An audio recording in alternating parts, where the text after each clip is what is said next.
মহারানীর ঘুম কি শেষ? আদ্র ভাইয়া দরজায় হেলান দিয়ে দাঁড়িয়ে জিজ্ঞেস করলো। আমি তাড়াতাড়ি হাতের ফোনটা বালিশের নিচে রেখে হাই তুলতে তুলতে বললাম, হুম, মাত্রই উঠলাম। আদ্র ভাইয়া কিছুটা বিরক্ত নিয়েই বলল, তা তো দেখতেই পাচ্ছি। তো বয়ফ্রেন্ডের সাথে চ্যাটিং শেষ? এই সাবধান, আমার নামে উল্টাপাল্টা কথা বলবেন না। কিসের বয়ফ্রেন্ড? আপনার জন্য বয়ফ্রেন্ড বানাতে পারলাম কোথায়? আদ্র ভাইয়া বলল। ও তাই? তা ব্রেকআপ নাকি? চোখ বড় বড় করে বললাম, আর একটা উল্টাপাল্টা কথা বললো না একদম। ও রিয়েলি? কি করবি যদি উল্টো পাল্টে কথা বলি? কি ক্ষমতা আছেই বা তোর?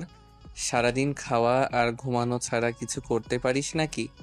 খাওয়া আর ঘুমানোই বা কয়জনই বা করতে পারে বলেন? এটা আমার ট্যালেন্ট। আদ্র ভাইয়া তাচ্ছিল্যের স্বরে বলল, গরু ছাগলের আবার ট্যালেন্ট থাকে নাকি? ভাগ্যিস ঘাস না খেয়ে ভাত খাস তুই। এই আপনি বের হন তো, রুম থেকে বের হন। আদ্র ভাইয়া বলল, তা তো হবই। গোয়াল ঘরে কে থাকতে চাই বল? পড়তে বস। যা যা হোমওয়ার্ক দিয়েছি শেষ করে আমার রুমে জমা দিয়ে আয়। আমি হা করে খাটে বসে পড়লাম আর ভাবতে লাগলাম, শিট, এই ছেলেটা কোথাও শান্তি দিবে না। মাত্র কলেজ থেকে বাসায় এসে একটু ঘুমালাম আর তারপরই এই আপুরটার মুখ দেখতে হলো। মিনিট পাঁচেক পর ফোনের নোটিফিকেশন এলো। হাতে নিয়ে দেখি আদ্র ভাইয়ার মেসেজ লেখা। ফোন রাখবি নাকি আমি এসে ফোন জমা নিব? কোনটা করব? আমি নোটিফিকেশন থেকেই সিন করে ফোন রেখে বই নিয়ে বসলাম। বাকি কথা পরে বলি, ছোট করে আগে আপনাদের পরিচয়টা দিয়ে ফেলি। আমি রোদ খান, আরাব খান আর নিপা জাহানের একমাত্র মেয়ে। আমি সবেমাত্র কলেজে উঠেছি। বুঝতেই পারছেন, নতুন কলেজে ওঠা মানে একটু উড়ু উড়ু মন।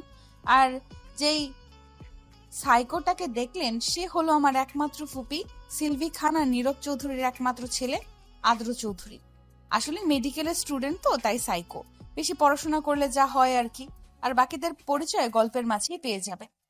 শীতের সকাল, কনকনে ঠান্ডা আর ঘন কুয়াশায় ঢাকা। সামনে কোনো কিছু ঠিক মতো দেখা যায় না, সবকিছু স্পষ্ট মনে হয়। কখনো কখনো কুয়াশার স্তর এত ঘন থাকে যে দেখলে মনে হয় সামনে কুয়াশার পাহাড় দাঁড়িয়ে আছে। গভীর রাত থেকে গাছের পাতায় শিশির বিন্দু জমতে থাকে, আর ভোর রাতে শিশির কোনা বড় বড় ফোঁটায় বৃষ্টির মতো ঝরতে থাকে। সূর্যের সোনালি আলো চোখে পড়তেই ঘুম ভেঙে গেল। মৃদু সোনালি রোদ পর্দা ভেদ করে রুমে এসে পড়েছে সোনালি সুতায় বুনা জালের মতো। ব্যস্ত নাগরিক আবারও জেগে উঠেছে। ফোনটা হাতে নিতেই দেখলাম আদ্র ভাইয়ার মেসেজ। সিন করলাম না, মেসেজ জাস্ট উপরে নোটিফিকেশন থেকেই পড়ে নিলাম। যা সারমর্ম হলো, হোমওয়ার্ক শেষ করে কলেজ থেকে এসে যেন ওনার রুমে রেখে আসি। মেসেজটা পড়ে যা বুঝলাম উনি বাসায় না, তারপরও মনে মনে ওনাকে গালি দিচ্ছি। এমন সময় আমার বেস্টি জয়ার কল। বুঝলাম বাসার নিচে মহারানী দাঁড়িয়ে আছে। তাই তাড়াতাড়ি করে রেডি হয়ে ডাইনিং এ গেলাম। পাপা আর আম্মু ব্রেকফাস্ট করছে। পাপা আমাদের অফিসের উদ্দেশ্যে বের হবেন, তো আমাকে ব্রেকফাস্ট করার কথা বললেও আমি দেরি হয়ে যাবে বলে পাপার থেকে হাত খরচ নিয়ে বের হয়ে পড়লাম। আম্মু ননস্টপ ভাবে বকা দেওয়া শুরু করেছে ব্রেকফাস্ট না করার জন্য। এটা আমার জন্য নতুন কিছু না, প্রতিদিনই শুনি। নিচে গিয়ে দেরি হওয়ার জন্য জয়ার বকা তো ফ্রি। মানে 24 ঘন্টা কাটে সবার বকা খেতে খেতে। এত বকা খেতে খেতে ভাত খাওয়ার আর দরকার পড়ে না। এদিকে আদ্র আজ ক্লাস করবে না, তাই নীরব চৌধুরীর সাথে বের হয়ে গেল অফিসের উদ্দেশ্যে। নীরব চৌধুরী এখনো আদ্রের উপরে পুরো অফিসের দায়িত্ব বুঝিয়ে না দিলেও সময় পেলে আদ্র অফিসে যায়। তো গাড়িতে উঠতে উঠতে আদ্র কাউকে ফোন দিল আর বলল, দায়িত্ব মনে আছে তো, পুরো সময় ওকে চোখে চোখে রাখবে। আমি কোনো রিস্ক নিতে চাই না বলেই ফোনটা কেটে দিল। বাবা ছেলে মিলে বের হয়ে গেল অফিসের উদ্দেশ্যে নিয়ে। সিলভি খান একদম খাঁটি হাউস ওয়াইফ, যদিও বাসায় অনেকগুলো হেল্পিং হ্যান্ড আছে, তারপরও রান্না বান্না সবসময় উনি নিজ হাতেই করেন। প্রায় রোদ কলেজ থেকে এসে নিজের বাসায় না গিয়ে আদ্রদের বাসায় যায়। নিজের ফুপ্পির রান্না রোদের খুব প্রিয়, তাই হুটহাট চলে আসে। দুজন একই বিল্ডিং এই থাকে, একজন 4 তলায় আরেকজন 7 তলায়। কলেজে নতুন একজন টিচার জয়েন করেছে নাকি রে শুনলাম। রোদ জয়াকে জিজ্ঞাসা করলো। হেব্বি হ্যান্ডসাম। শোন, টিচার হলো বাবার সমান, মনে রাখবি। রোদ বাঁকা হাসি দিয়ে বলল, তা তো জানি, তার মানে তোর জন্য সেম রুলস। কথার মাঝখানে ক্লাসের টিচার প্রবেশ করলো। 25 কি 26 হবে বয়স, দেখে বোঝা যাচ্ছে সবে মাত্র গ্র্যাজুয়েশন শেষ করেছে মনে হয়। জয়া হা করে তাকিয়ে আছে টিচারের দিকে। রোজ জয়াকে ধাক্কা দিয়ে চোখ মেরে বলল, আমাদের বাবার সমান উনি। জয়া বলল, সব টিচার বাবার সমান না বেবস, কিছু টিচার জামাইয়ের সমান। রোদ কিছুক্ষণ পর্যবেক্ষণ করলো। উনি সুন্দর, কিন্তু আদ্র ভাইয়ের ধারে কাছেও না। জয়া আর চোখে তাকিয়ে বলল, এরই তোর ভাই তো আবার মাস্টারপিস, লয়াল ছেলে, তোকে পাত্তাই দেয় না।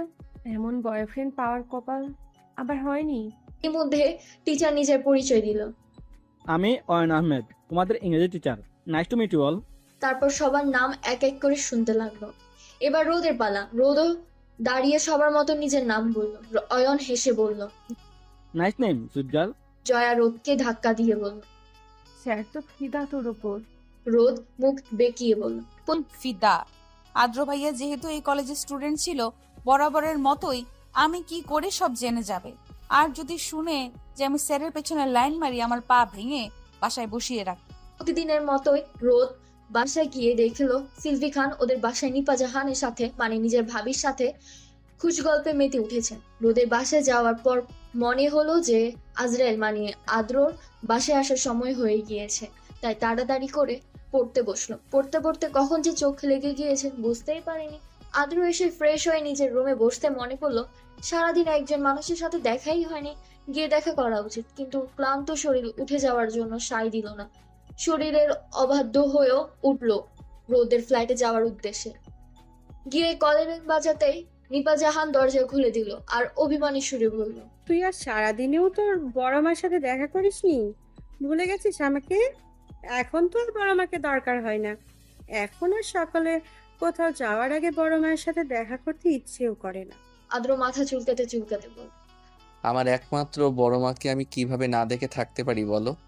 এই জন্যই তো চলে আসলাম তোমার হাতের কফি খেতে। তোমার হাতের এক মগ স্পেশাল কফি বানিয়ে দাও তো। বাই দ্য ওয়ে, তোমার গুণধর মেয়ে কোথায়? দেখছি না যে। জাহান বলল। কোথায় আবার?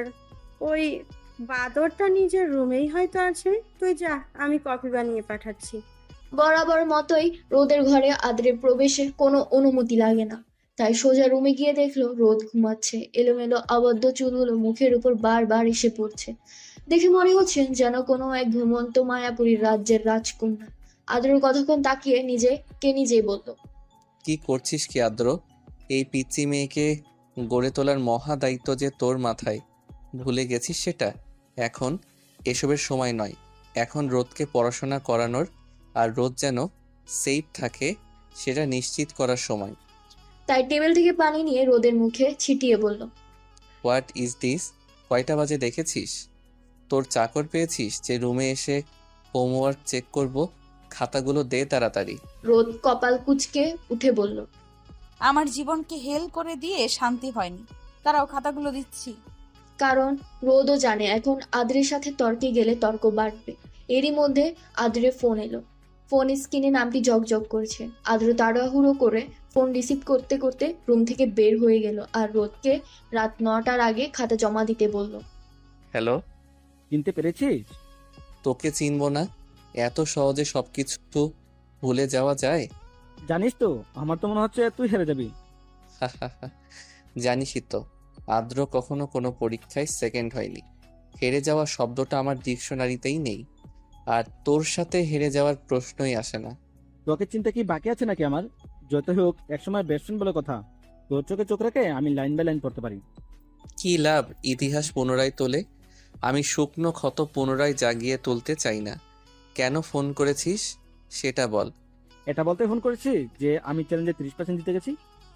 তোর কি মনে হয় এই নিউজ আমি এখনো পাইনি? যেদিনের নিউজ সেদিন সকালেই শুনেছি। 30% মাত্র বাকি, 70% কমপ্লিট করাকে। আমি বিজি আছি, আমার রোদকে আমি পড়াচ্ছি। আপাতত ফোন রাখ। অনেকদিন পর আজকে ছাদে যাচ্ছি নিজের গাছগুলোর পরিচর্যা করতে। গিয়ে দেখলাম আদ্র ভাইয়া ছাদে কোণে হেলান দিয়ে দোলনায় বসে দোল খাচ্ছে আর বই পড়ছে। হাতে এনা হুয়াং এর টুইস্টেড সিরিজের টুইস্টেড লাভ বই। উকি দিয়ে দেখলাম খুব মনোযোগ দিয়ে পড়ছে। সো ডিস্টার্ব না করে টুকটুক করে ছাদে উঠলাম। শীতের বিকাল, মৃদু বাতাস বয়ে যাচ্ছে। কুয়াশা যেন আস্তে আস্তে তার চাদর মেলে ধরেছে চারদিকে। পশ্চিমা আকাশে এখনো সূর্যের সোনালী আভা বিদ্যমান। পাখিরা তাদের নীড়ের দিকে অগ্রসর হয়েছে। আমি আদ্র ভাইকে বিরক্ত না করে চুপিসারে গাছে পানি দিচ্ছিলাম। অনেকদিন যাবৎ তাদের কোনো যত্ন নেওয়া হয়নি। আগাছায় পরিপূর্ণ হয়ে গেছে টবগুলো। কালকে বন্ধের দিন, তাই কালকে ছাদ তাই কালকে সকালটা ছাদের গাছের যত্ন নিয়ে ব্যয় করব। আজকে জাস্ট পানি দিয়ে যাব। পানি দেওয়া শেষে ছাদের এক কোণে দাঁড়িয়ে বিকেলের সৌন্দর্য অনুভব করছিলাম। হালকা বাতাসে হালকা শীত শীত লাগছিল। হঠাৎ উষ্ণতা অনুভব করছি। তাকিয়ে দেখি আদ্র ভাইয়া একটা চাদর আমার গায়ে জড়িয়ে দিচ্ছে। আমি ওনার দিকে না তাকিয়েই বললাম, কিভাবে বুঝলেন আমার ঠান্ডা লাগছে? আমি তো আপনাকে বলিনি। আদ্র ভাইয়া আমার মাথায় টোকা দিয়ে বলল, এই জন্যই তো তোকে পিচ্ছি বলি। সবাইকে কি সবসময় সবকিছু বলতে হয় নাকি রে? অনেক কিছু বুঝে নিতে হয়। তোকে আমি অক্ষরে অক্ষরে পড়তে পারি, আর তুই পিছনে না তাকিয়ে কিভাবে বুঝলি যে এটা আমি? তুই যেভাবে বুঝেছিস আমিও সেভাবেই বুঝেছি। আমি কপাল কুঁচকে বললাম, কি? বাট আপনি তো মনোযোগ দিয়ে বই পড়ছিলেন। আদ্র ভাইয়া হেসে বলল, বাট এর থেকেও একটা গুরুত্বপূর্ণ কাজ হলো তোর যত্ন নেওয়া। এখন গাধার মতো জিজ্ঞেস করিস না যে কেন গুরুত্বপূর্ণ। তুই গর্ধপ, আমরা সবাই জানি। তো সন্ধ্যা হয়ে যাচ্ছে, ঠান্ডা লেগে যাবে, নিচে যা। বন্ধের দিন কিভাবে সারাদিন ঘরে কাটাবো? শহরের যান্ত্রিক জীবনে একদম রোবট হয়ে গেছি যেন। সকাল থেকে গাছের কাজ করতে করতে ক্লান্ত, তাই একটা লম্বা শাওয়ার নিয়ে নিলাম। তারপরেও যেন সময় কাটছে না। আম্মুকে খুঁজতে এসে দেখি রুমে নেই। বুঝলাম যে ফুপ্পির বাসায় গিয়েছে গল্প করতে হয়তো। আসলে আমার আম্মু আর ফুপ্পির মাঝে সম্পর্কটা ট্রেডিশনাল ননদ ভাবের সম্পর্কের মতো না, একদম বেস্ট ফ্রেন্ড বলা যায়। যাই হোক, আমিও নাচতে নাচতে ফুপ্পির বাসায় চলে গেলাম। আমি ফুপ্পির বাসায় গেলে দরজা খোলার আগ পর্যন্ত আনলিমিটেড কলিং বেল প্রেস করতেই থাকি। এইবারও তার ব্যতিক্রম হলো না, কিন্তু প্রতিবার ফুপ্পি হাসি মুখে দরজা খুলে বলে যে আমি জানতাম আমার পাগড়িটা এসেছে। আর তখন আমি ফুপ্পির গলা জড়িয়ে ধরে বলি যে আই লাভ ইউ ফুপ্পি। আজকেও তাই করলাম। দরজা খোলা মাত্রই জড়িয়ে ধরলাম। কিন্তু হঠাৎ কি ফুপ্পির হাইট বেড়ে গেল নাকি বুঝলাম না। হাইট বেশি হওয়ায় জড়িয়ে ধরতে একটু কষ্ট হলেও জড়িয়ে ধরে বললাম আই লাভ ইউ। বলে ভালো করে তাকিয়ে দেখে এটা তো আমার ফুপ্পি না, সর্বনাশ হয়ে গেছে, এটা তো আদ্র ভাইয়া। আমি তাড়াতাড়ি করে হাত নামিয়ে নিলাম। আদ্র ভাইয়া কাশি দিয়ে বলল, what the hell man, are you mad? এতবার কলিং বেল কেউ প্রেস করে? আর কি হাক করা শুরু করেছিস? তুই জানিস আমি এগুলো পছন্দ করি না। আমি মুখ ভেঙে বললাম, বয়ে গেছে আমার আপনাকে জড়িয়ে ধরতে, আমি ফুপ্পিকে ভেবে হাক করেছি। নিজেকে কি মনে করেন আপনি? সরুন সামনে থেকে। বলে আমি পাশ কাটিয়ে রুমে গেলাম। আম্মু আর ফুপ্পি ড্রয়িং রুমে গল্প করছে আর চা খাচ্ছে। আমি ভেতরে গিয়ে ফুপ্পিকে জড়িয়ে ধরে আহ্লাদে সুরে বললাম, ফুপ্পি আজকে হলিডে, চলো না ঘুরতে যাই। আম্মু চোখ রাঙিয়ে বলল, কোথাও যাওয়া যাবে না। ছুটি পেলেই এক বায়না ধরা শুরু করে। আর আপনারা সবাই ওর সাথে আবদার পূরণ করে করেই বাদর বানিয়েছেন। আমি ঠোঁট ভেঙিয়ে বললাম, ফুপ্পি প্লিজ চলো না, আমি বাসায়, আমার ভালো লাগছে না। ফুপ্পি আমাকে বলল, রোদমা, তুই বস, আমি আদ্রকে বলছি তোকে নিয়ে যেতে। আমি চোখ বড় বড় করে বললাম, না না, পাগল নাকি, ওই ডাইনোসরের সাথে আমি যাব না। ফুপ্পি হেসে বলল, আচ্ছা আমি বলে দিব বকা না দিতে, তুই গিয়ে রেডি হ। আমি জানি 100% যে আদ্র ভাইয়া রাজি হবে না। ফুপ্পি ধমক দিয়ে পাঠাবে, তাতে আমার কি? আমি ঘুরতে যেতে পারলেই হলো। আমি হলিডেতে বাইরে বের হলেই একটু শাড়ি পরার চেষ্টা করি। আজকে ব্ল্যাক একটা শাড়ি পরে সাথে ম্যাচিং করে চুড়ি, গলার একটা সিম্পল হার, কানে ঝুমকা পরে, গালে জাস্ট একটু ব্লাশ আর হাইলাইটার দিয়ে নিচে নামলাম। ও ভালো কথা, কাজল দিতে কিন্তু আমি ভুলিনি। কিন্তু নিচে গিয়ে আমি সারপ্রাইজ, আদ্র ভাইয়াও ব্ল্যাক শার্ট ব্ল্যাক প্যান্ট পরেছে। ওনার লুকটা সত্যিই প্রশংসার যোগ্য। ব্ল্যাক শার্ট ব্ল্যাক প্যান্ট, হাতে ব্র্যান্ডেড সিলভার চেইনের ওয়াচ, পায়ে হোয়াইট স্নিকার্স। আমি দেখে কতক্ষণ হা করে তাকিয়ে চিন্তা করলাম আমাদের কালার কিভাবে মিললো। আমার তো ইচ্ছা করছিল তখনই গিয়ে ড্রেস পাল্টে আসতে। যাই হোক, চিন্তা করলাম আমারই দেরি হয়ে যাবে। আদ্র ভাইয়া বাইকে হেলান দিয়ে কিছুটা বিরক্তি নিয়েই বলল, কিরে, শান্তি দিবি না আমাকে? প্রতি হলিডেতেই ঘুরতে যেতে হয়। এতই ঘোরাঘুরির ইচ্ছে থাকলে বয়ফ্রেন্ড জোগাড় করে নে, না হয় বিয়ে করে নে। আর 1 ঘন্টা যাবত আমি নিচে দাঁড়িয়ে আছি, এভাবে মেকআপ দিয়ে পেতনি না সাজলেও তো পারিস। উফ, আমার কপাল। ফুপ্পিকে বললাম যে আমি এই জিরাফের সাথে যাব না, আমি জানতাম এমন বকা খাবো। আর পেতনি লাগলে আমাকে লাগছে, আপনার কি? চলুন, আমি রাগী স্বরে বললাম। শহরের ব্যস্ত নগরীতে যানজট ঠেলে বাইক চলছে। ভাইয়া টিএসসিতে এসে বলল, ফুচকা খাবি? আমি বরাবরই ফুচকা লোভ, তাই লোভ সামলাতে না পেরে বললাম, খাবো মানে অবশ্যই খাবো। কিন্তু পরক্ষণে মনে হলো যে মানুষটা আমাকে জীবনেও এসব খাবার খেতে দেয় না, সেই মানুষটি কিভাবে ফুচকার অফার করছে। ঠিক হজম হলো না ব্যাপারটা। তাই কপাল কুঁচকে জিজ্ঞেস করলাম, আচ্ছা আপনি কি আমাকে মারার প্ল্যান করছেন? আদ্র ভাইয়া কপাল কুঁচকে বলল, কি প্রবলেম তোর? কি আবল তাবল বলছিস? আমি বোকার মতো 32 দাঁত বের করে হেসে বললাম, না মানে আমি জানি যে মানুষকে মারার আগে তার সব ইচ্ছাকে পূরণ করা হয়, তাই বললাম আর কি। আদ্র ভাই এবার ফিক করে হেসে দিল আর বলল, আজকের বিকেলটা না হয় তোর জন্যই রাখলাম, তোর ইচ্ছে মতোই না হয় চললাম, স্মৃতির পাতায় না হয় স্মরণীয় করে রাখলাম কোনো এক সোনালী বিকেল হিসেবে। জানিস তো, কিছু কথা অজানা থাকাই ভালো। সময় কখন কি করতে হবে তা বলে দিব, কিন্তু কিছু কিছু কথা বুঝে নিতে হয়, কারণ সব সময় সময়ের অপেক্ষা করলে বড্ড দেরি হয়ে যায়।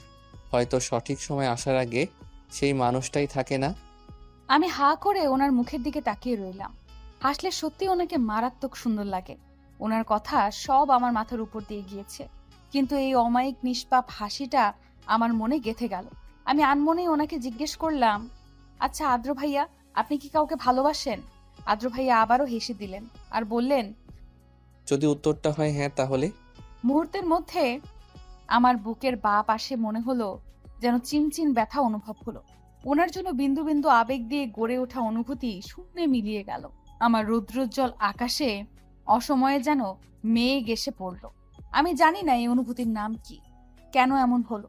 তারপরও নিজেকে নিয়ন্ত্রণ করে বললাম, আচ্ছা উনি কাউকে ভালোবাসলে আমার কি? তারপর আমি আবারও জিজ্ঞেস করলাম, আচ্ছা ওই মেয়েটার নাম কি, কোথায় থাকে? আদ্র ভাইয়া আমার হাতটা টেনে নিয়ে একটা বেলি ফুলের মালা হাতে পরিয়ে দিয়ে বলল, কেন রে, নাম জেনে কি করবি? জানিস তো, মারাত্মক রকম ভালোবাসি ওকে। কিভাবে যে ভালো লেগে গেল নিজেও জানি না, কিন্তু ভীষণ রকম ভালোবাসি রে।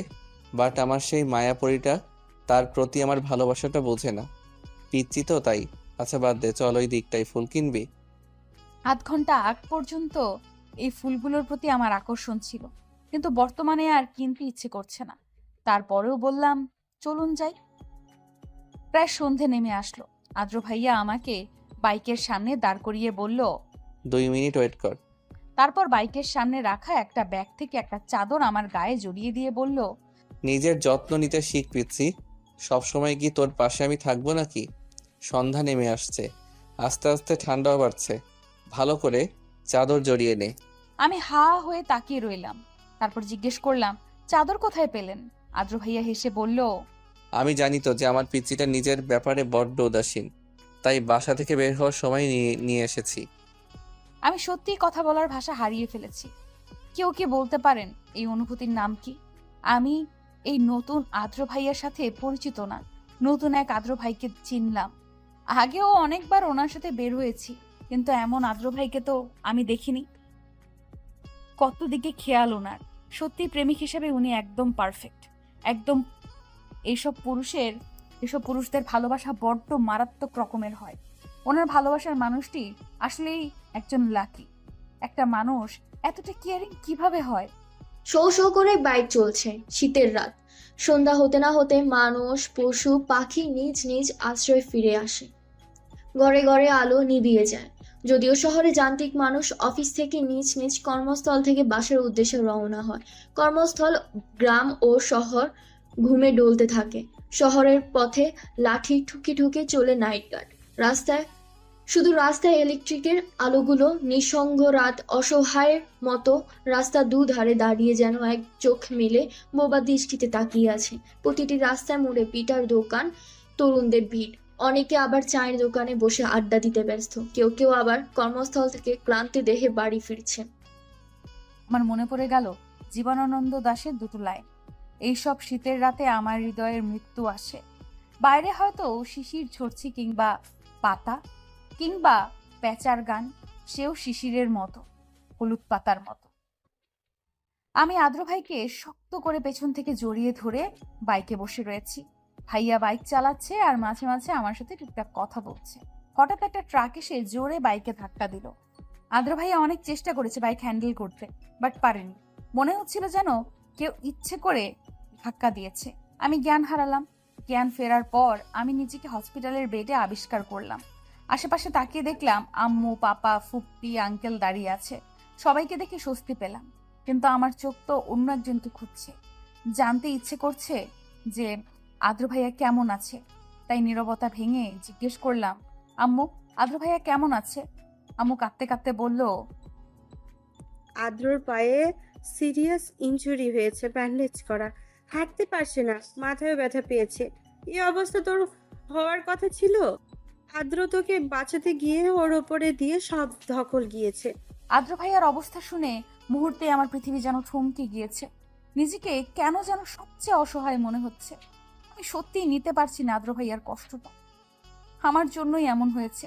আমি যদি বাইরে যেতে না চাইলে এমন হতো না। আমি আম্মুকে বললাম, ডক্টর কি বলেছে? আম্মু বলল, ডক্টর বলেছে তুই আজকেই বাসায় যেতে পারবি, আদ্রকে অ্যাডমিট করতে হবে। এরই মধ্যে নার্স এসে বলল, আপনাদের আরেকজন রোগীর জ্ঞান ফিরছে, আপনারা চাইলে দেখা করতে পারেন। একে একে সবাই গিয়ে দেখা করে আসলো। এরই মধ্যে আমার হাতের স্যালাইনও খুলে ফেলেছে। আমি আম্মুকে বললাম, আম্মু আমি আদ্র ভাইকে দেখতে যেতে চাই। আম্মু আমাকে ওই কেবিনে নিয়ে গিয়ে রেখে বাইরে চলে আসলো। আদ্র ভাইয়ের কেবিনে যাওয়া মাত্রই আমাকে দেখে আদ্র ভাইয়া ছোট্ট করে একটা হাসি দেন, যেন উনি আমার অপেক্ষাতেই ছিলেন। আমি বেডের সাইডে চেয়ার টেনে বসলাম। আদ্র ভাইয়ের মুখে এখনো সেই হাসিটা লেগে আছে। আমাকে শীতল কণ্ঠে জিজ্ঞেস করলো, কি অবস্থা তোর? বেশি ব্যথা পেয়েছিস? উনি এমন ভাবে কথা বলছেন যেন কিছুই হয়নি। এমনিতেই ওনাকে দেখে আমার কান্না পাচ্ছিল, কারণ সব আমার জন্যই হয়েছে। আর আমার কি অবস্থা জিজ্ঞেস করার সাথে সাথে আমি কান্নাই করে দিলাম। অশ্রু আর কোনো বাধা মানছে না। আদ্র ভাইয়া ব্যস্ত হয়ে জিজ্ঞেস করলো, কাঁদছিস কেন? বেশি ব্যথা পেয়েছিস? আমি কান্না করতে করতে বললাম, আমার জন্যই আপনার এমন হয়েছে। কেন গিয়েছিলেন আমাকে বাঁচাতে? আদ্র ভাইয়া হেসে বলল, আমার রোদ পাখিকে আমি বাঁচাবো না তো কে বাঁচাবে? আমি কপাল কুঁচকে বললাম, কি? আদ্র ভাইয়া কথা ঘুরিয়ে বলল, তোর হাতে এখনো ফুলগুলো বেশ লাগছে। দেখ এখনো কত সুন্দর তরতাজা লাগছে। এরকম ফুলের মালা হাতে পরে কান্না করা কি মানায়? আমি হেসে বললাম, হইছে, আর ঢং করতে হবে না। কবে সুস্থ হয়ে বাড়ি যাবেন বলুন?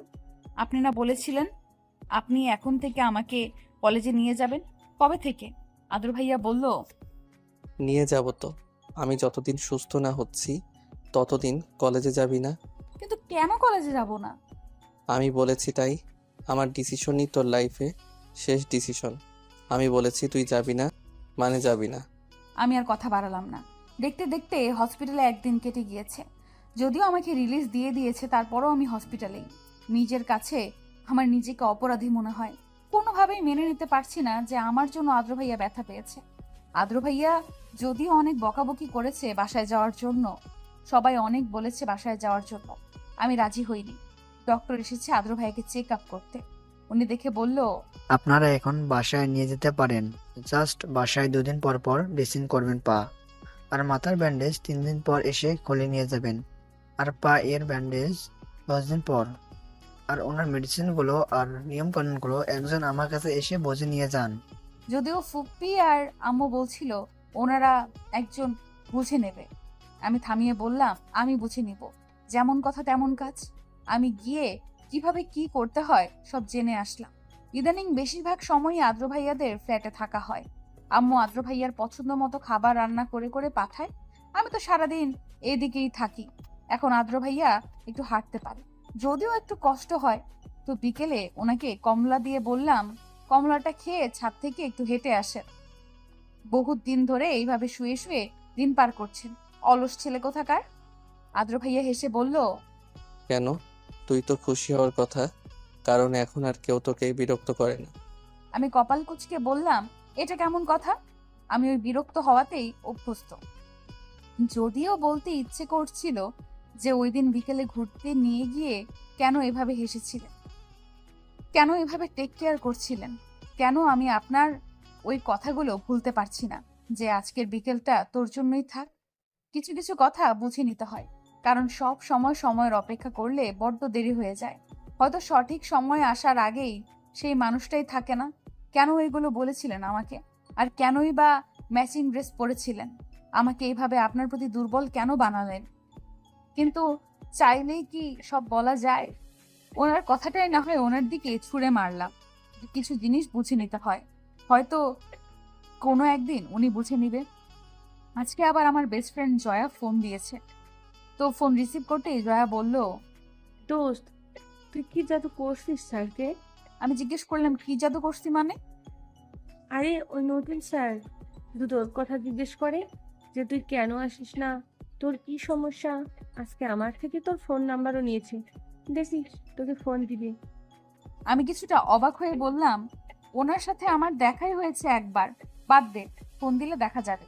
কথা শেষ করে নিজের রুম থেকে ফুপ্পির বাসায় যেতেই ফুপ্পি বলল, রোদমা, এই আদ্রকে হরলিক্সের গ্লাসটা দিয়ে দে। আমি গ্লাস নিয়ে আদ্র ভাইয়ার বেড সাইডের টেবিলে রাখতেই কল এলো আমার ফোন। রিসিভ করে হ্যালো বলতেই ওপাশ থেকে বলল, হ্যালো ম্যাম, আমি অয়ন আহমেদ, তোমাদের ইংরেজি টিচার। আমি হেসে বললাম, ও সরি স্যার, নাম্বার সেভ করা ছিল না তো তাই চিনতে পারিনি। উনি হেসে বলল, না না, সমস্যা নেই, তুমি কলেজে আসছো না কেন? আমি হেসে বললাম, আসলে আমার বাসায় একটু সমস্যা। আদ্র ভাইয়ের দিকে তাকিয়ে দেখলাম উনি তীক্ষ্ণ দৃষ্টিতে আমার দিকে তাকিয়ে আছে। আমি কিছু বলতে যাব তার আগেই আদ্র ভাইয়া আমার কাছ থেকে একটা টান দিয়ে ফোন নিয়ে বলল, রোদের বাসায় সমস্যা, ওর সমস্যা শেষ হলে ও নিজেই কলেজে যাবে। আর দয়া করে ফোন দিয়ে বিরক্ত করবেন না। আর ওর খোঁজ নেওয়ার জন্য ওর ক্লাস টিচার আছে। বলেই ফোন কেটে নাম্বারটি সাথে সাথে ব্লক করে ফেললো। আর আমাকে বলল, তোর কলেজের এই নতুন স্যারের সাথে যদি বেশি মাখামাখি করতে দেখি, একদম পা ভেঙে বাসায় বসিয়ে রাখবো। আর যদি নাম্বার আনব্লক করার চেষ্টা করিস তো এর ফলাফল ভালো হবে না। মানে ভালোর মধ্যে হঠাৎ এমন রেগে গেল কেন আমি বুঝতে পারলাম না। তাই কিছুটা বিরক্তি নিয়ে জিজ্ঞেস করলাম, কি সমস্যা আপনার? একটা ছোট্ট ম্যাটার নিয়ে এত ওভার রিয়েক্ট কেন করছেন? টিচার হিসেবে উনি ফোন দিয়ে জিজ্ঞেস করা কি অপরাধ? আদ্র ভাইয়ার মুখ লাল হয়ে গিয়েছে। উনি রেগে গেল, ওনার নাক গাল লালচে হয়ে যায় আর কপালের সাইডের একটা শিরা একদম সুস্পষ্টভাবে বুঝে যায়। দেখেই বুঝতে পারলাম উনি প্রচন্ড রেগে গেছে, বাট কেন আমি জানি না। আদ্র ভাইয়া বেশ উচ্চ স্বরে বলল, অবশ্যই অপরাধ। তোর ক্লাস টিচার, ফোন দিবে উনি না। হঠাৎ তোর ওনার উপর এত দরদ কেন? আমি কপাল কুঁচকে বললাম, ভালো হয়েছে আমার দরদ, আপনার কি তাতে? আদ্র ভাইয়া বলল, আমার অনেক কিছু আসে যায় তাতে। তোকে সব বলতে হবে নাকি? আমার ফোনটা চার্জ দিয়ে রুম থেকে বিদায় হ। আমি মুখ ভেঙিয়ে বললাম, চাকর পেয়েছেন, নিজে নিয়ে নেন। ও আমি তো ভুলেই গেছিলাম আপনার পা ভাঙা, আমার সাহায্য ছাড়া আবার চলতে পারবেন না। ভালো করে যদি বলেন ফোন চার্জ দেওয়ার কথা, তাহলে আমি চার্জ দিয়ে দেব। ও তাই? ভালো করে বলতে হবে। রোদ বেবি, দয়া করে আমার ফোনটা চার্জ দিয়ে দাও প্লিজ। প্লিজ বেবি, যা এবার চার্জ দে ফোন। নিচে এসে দেখলাম বাসায় গেস্ট এসেছে। আদ্র ভাইয়ার চাচা চাচিমা আর ওর ডাইনি চাচাতো বোন অনিমা, সবাই অনি বলেই ডাকে। একদমই গায়ে পড়া টাইপ মেয়ে, পারে না তো আদ্র ভাইয়ার কোলে উঠে বসতে, যদিও বেশি পাত্তা পায় না। যাই হোক, চিন্তা করলাম এই মেয়েকে একটু রাগানো যাক। আমি আদ্র ভাইয়ার রুমে আবার ব্যাক করলাম আর বললাম, উঠুন শোয়া থেকে, কি একটা অবস্থা করে রেখেছেন নিজের, ফ্রেশ হন, ছাদে যাব। আদ্র ভাইয়া কিছুটা অবাক হয়ে বলল, তুই না মাত্র আমার সাথে ঝগড়া করে চলে গেলি, আর তোর সাথে আমি যাব না? তুই যে কোনো সময় ধাক্কা দিয়ে ছাদ থেকে ফেলে দিতে পারোস, বিশ্বাস নাই তোকে? আমি এবার কড়া গলায় বললাম, নিজে নিজে যাবেন নাকি টেনে হিচড়ে নিয়ে যাব? বাসায় থাকতে থাকতে তো জড় পদার্থ হয়ে গেছেন, এভাবে থাকতে থাকতে দুদিন পর তো আসবাবপত্র হয়ে যাবেন, তাড়াতাড়ি ওঠেন। বলে ওনাকে নিয়ে বের হলাম। অন্যদিন দূরত্ব বজায় রাখলেও আজকে শক্ত করে হাতটা ধরে নিলাম, যেন ওনার কাজিন অনি দেখে আরো জেলাস ফিল করে। আদ্র ভাইয়া আর চোখে তাকিয়ে বলল, কি রে, কিডন্যাপার নাকি তুই? আমি কোথাও পালিয়ে যাচ্ছি না। আমি তারপরেও হাত ছাড়লাম না। ড্রয়িং রুমে যাওয়ার পর পুপ্পি বলল, রোদমা, কোথায় যাচ্ছিস? আমি বললাম, তোমার ছেলেকে মানুষ করতে, জড় পদার্থ থেকে জীব বানাতে। রুমে থাকতে থাকতে তো আসবাবপত্র হয়ে যাবে। অনি পুরো ব্যাপারটা আর চোখে দেখে বলল, আমিও যাব। আমি মনে মনে এটাই চাচ্ছিলাম। বললাম, চলো। গিয়ে তাড়াতাড়ি করে আদ্র ভাইয়াকে নিয়ে লিফটে উঠে বললাম, অনেক জানোই তো আদ্র ভাইয়া অসুস্থ, ওনার জায়গা বেশি লাগবে, তুমি পরেরটাতে আসো। বলে লিফটের ডোর অফ করে দিলাম। আদ্র ভাইয়া অবাক হয়ে তাকিয়ে আছে। এদিকে আদ্র মনে মনে ভাবছে, তাহলে কি রোদ পাখি ও আমাকে ভালোবাসে? কারণ মানুষ তার নিজের একান্তই নিজের মানুষদের নিয়ে বেশি জেলাস ফিল করে। অনি এসে ভালোই হয়েছে, এবার আমার রোদ পাখির অনুভূতি বুঝতে পারবো। ছাদে গিয়ে দেখি আদ্র ভাইয়াকে ধরে ধরে হাঁটাচ্ছিলাম, তার মধ্যে এই ডাইনি হাজির। মন চাচ্ছিল ধাক্কা দিয়ে ছাদ থেকে ফেলে দেই, কিন্তু এটা করলে পুলিশ কোমরে দড়ি দিয়ে জেলে নিয়ে যাবে, আর 14 শিকের ভাত সারা জীবনের জন্য কনফার্ম। তাই চুপচাপ নিজের কাজ করতে লাগলাম।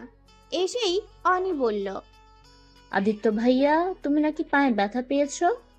মানে চিন্তা করো, চোখে দেখছি হাঁটতে পারছি না, ব্যান্ডেজ করা, আবার ন্যাকামো করে জিজ্ঞেস করে। তাই আদ্র ভাইয়া কিছু বলার আগেই আমি বললাম, কেন গো, তুমি কি অন্ধ নাকি দিন কানা? আমি জানতাম মানুষ রাত কানা হয়, আজকাল তো দেখছি দিন কানা রোগও শুরু হয়েছে। আদ্র ভাইয়ের দিকে তাকিয়ে দেখলাম ভাইয়া হাসছেন। অনি তাড়াতাড়ি এসে আদ্রকে ধরে বলল, তুমি যাও রোদ, আমি করতে পারবো। ইচ্ছে করছিল চুল ছিঁড়ে ফেলি। দাঁত কিরমির করে বললাম, কেন, তোমাকে আমি করতে বলেছি? আমার ইচ্ছে হয়েছে, আমি ওনাকে নিয়ে এসেছি। তোমাকে আসতে কে বলেছে? আদ্র ভাইয়া হেসে বলল, তোরা ঝগড়া কর, আমি চলে যাই। আর অনি, তুই মাত্র এসেছিস, বাসায় রেস্ট করে গিয়ে যা। অনি মুখ বাঁকিয়ে চলে গেল। আমি আদ্র ভাইয়াকে নিয়ে দোলনায় বসলাম, কারণ বেশ কিছু সময় হাঁটা হয়েছে। আমি উঠে গাছগুলো দেখতে যাব, তখনই আদ্র ভাইয়া আমার হাত টেনে ধরে বলল, রোদ, একটা কথা বলি। আমি দাঁড়িয়ে বললাম, আপনার কিছু বলতে আমার আবার পারমিশন লাগে নাকি? আদ্র ভাইয়া হেসে বলল, নীল রঙের জামায় তোকে অনেক সুন্দর লাগছে। আমি খেয়াল করে আদ্র ভাইয়ের মুখের দিকে তাকিয়ে দেখলাম বিকেলের সোনালি রোদ ওনার মুখে এসে পড়েছে। অন্যরকম সুন্দর লাগছে ওনাকে। আমি হেসে বললাম, ঢং করতে হবে না। আদ্র ভাইয়া হাত টান দিয়ে ওনার আরেক পায়ের ওপর বসিয়ে আমার কপালের চুলগুলো সরিয়ে দিয়ে বলল, ভালোবাসি পিচ্ছি, অনেক ভালোবাসি তোকে। আমি আমার যত্ন করার জন্য সারা জীবনের জন্য তোকে আমার করতে চাই। আমার অধিকার হবি রোদ পাখি। এত দ্রুত সবকিছু ঘটেছে, আমি পুরো শক। কি বললো বুঝে উঠতে পারছিলাম না। এই কয়েকদিন ওনার আশেপাশে থেকে আমিও বুঝেছি আমি দুর্বল ওনার প্রতি। আমার কি বলা উচিত বুঝতে পারছিলাম না, তাই হাত সারিয়ে উঠে চলে যেতে নিচ্ছিলাম, তখন পিছন থেকে আদ্র ভাইয়া ডাক দিয়ে বলল, এই পা নিয়ে আমি কিভাবে বাসায় যাব? কি আর করার, নিয়ে যেতে আসলাম। লিফটেও আমাদের কোনো কথা হয়নি। ওনাকে ওনার রুমে দিয়ে বের হওয়ার টাইমে আদ্র ভাইয়া আমাকে ডাক দিয়ে বলল, আমি অপেক্ষায় থাকবো উত্তরের। উত্তর পাওয়ার আগে পর্যন্ত আমার যত্ন তোকে নিতে দিব না। আমি চলে আসলাম। রাতে নিজের রুমে শুয়ে কোনোভাবেই ঘুমাতে পারছি না। শুধু মনে হচ্ছে যে সকালে যখন আদ্র ভাইয়া জিজ্ঞেস করবে তখন আমার কি বলা উচিত, যে আমি ওনার প্রতি দুর্বল। দু চোখের পাতা এক করলেই বিকেলের কাহিনী মনে হচ্ছে। তাই ভাবলাম জয়াকে ফোন দেয়া যাক। যেই কথা সেই কাজ, জয়াকে ফোন দিয়ে সব বললাম। জয়া বলল, বোন, তোর ভাইরে বল আমারে কোলে বসাইতে হইবে না, শুধু বলতে যে ভালোবাসি। আমি দেখবি নাচতে নাচতে ব্যাগ নিয়ে চলে আসবো। আমি বললাম, ধুর, মজা না রে বোন, আমি সিরিয়াস। কি বলা উচিত? জয়া হেসে বলল, ধুর পাগলি, জাস্ট হ্যাঁ বলে দে। আমি 100% শিওর তুই আদ্র ভাইকে ভালোবাসিস, একদম পারফেক্ট কাপল হবে। আমি কিছু বললাম না। ফোন রেখে সারা রাত না ঘুমিয়ে পার করলাম। সকাল থেকেই আমি লুকিয়ে লুকিয়ে বেড়াচ্ছি। আদ্র ভাইয়ের সাথে একবার দেখা হয়েছিল সবার সামনে, বাট কোনো কথা বলেনি। জাস্ট টেক্সটে করেছে হ্যাঁ বা না, কিছু বল। তারপর আমি কথা বলল। এদিকে সুযোগ পেয়ে আদ্র ভাইয়ের কাজিন অনি মাথায় চড়ে বসেছে, পারে না গিয়ে কোলে উঠতে।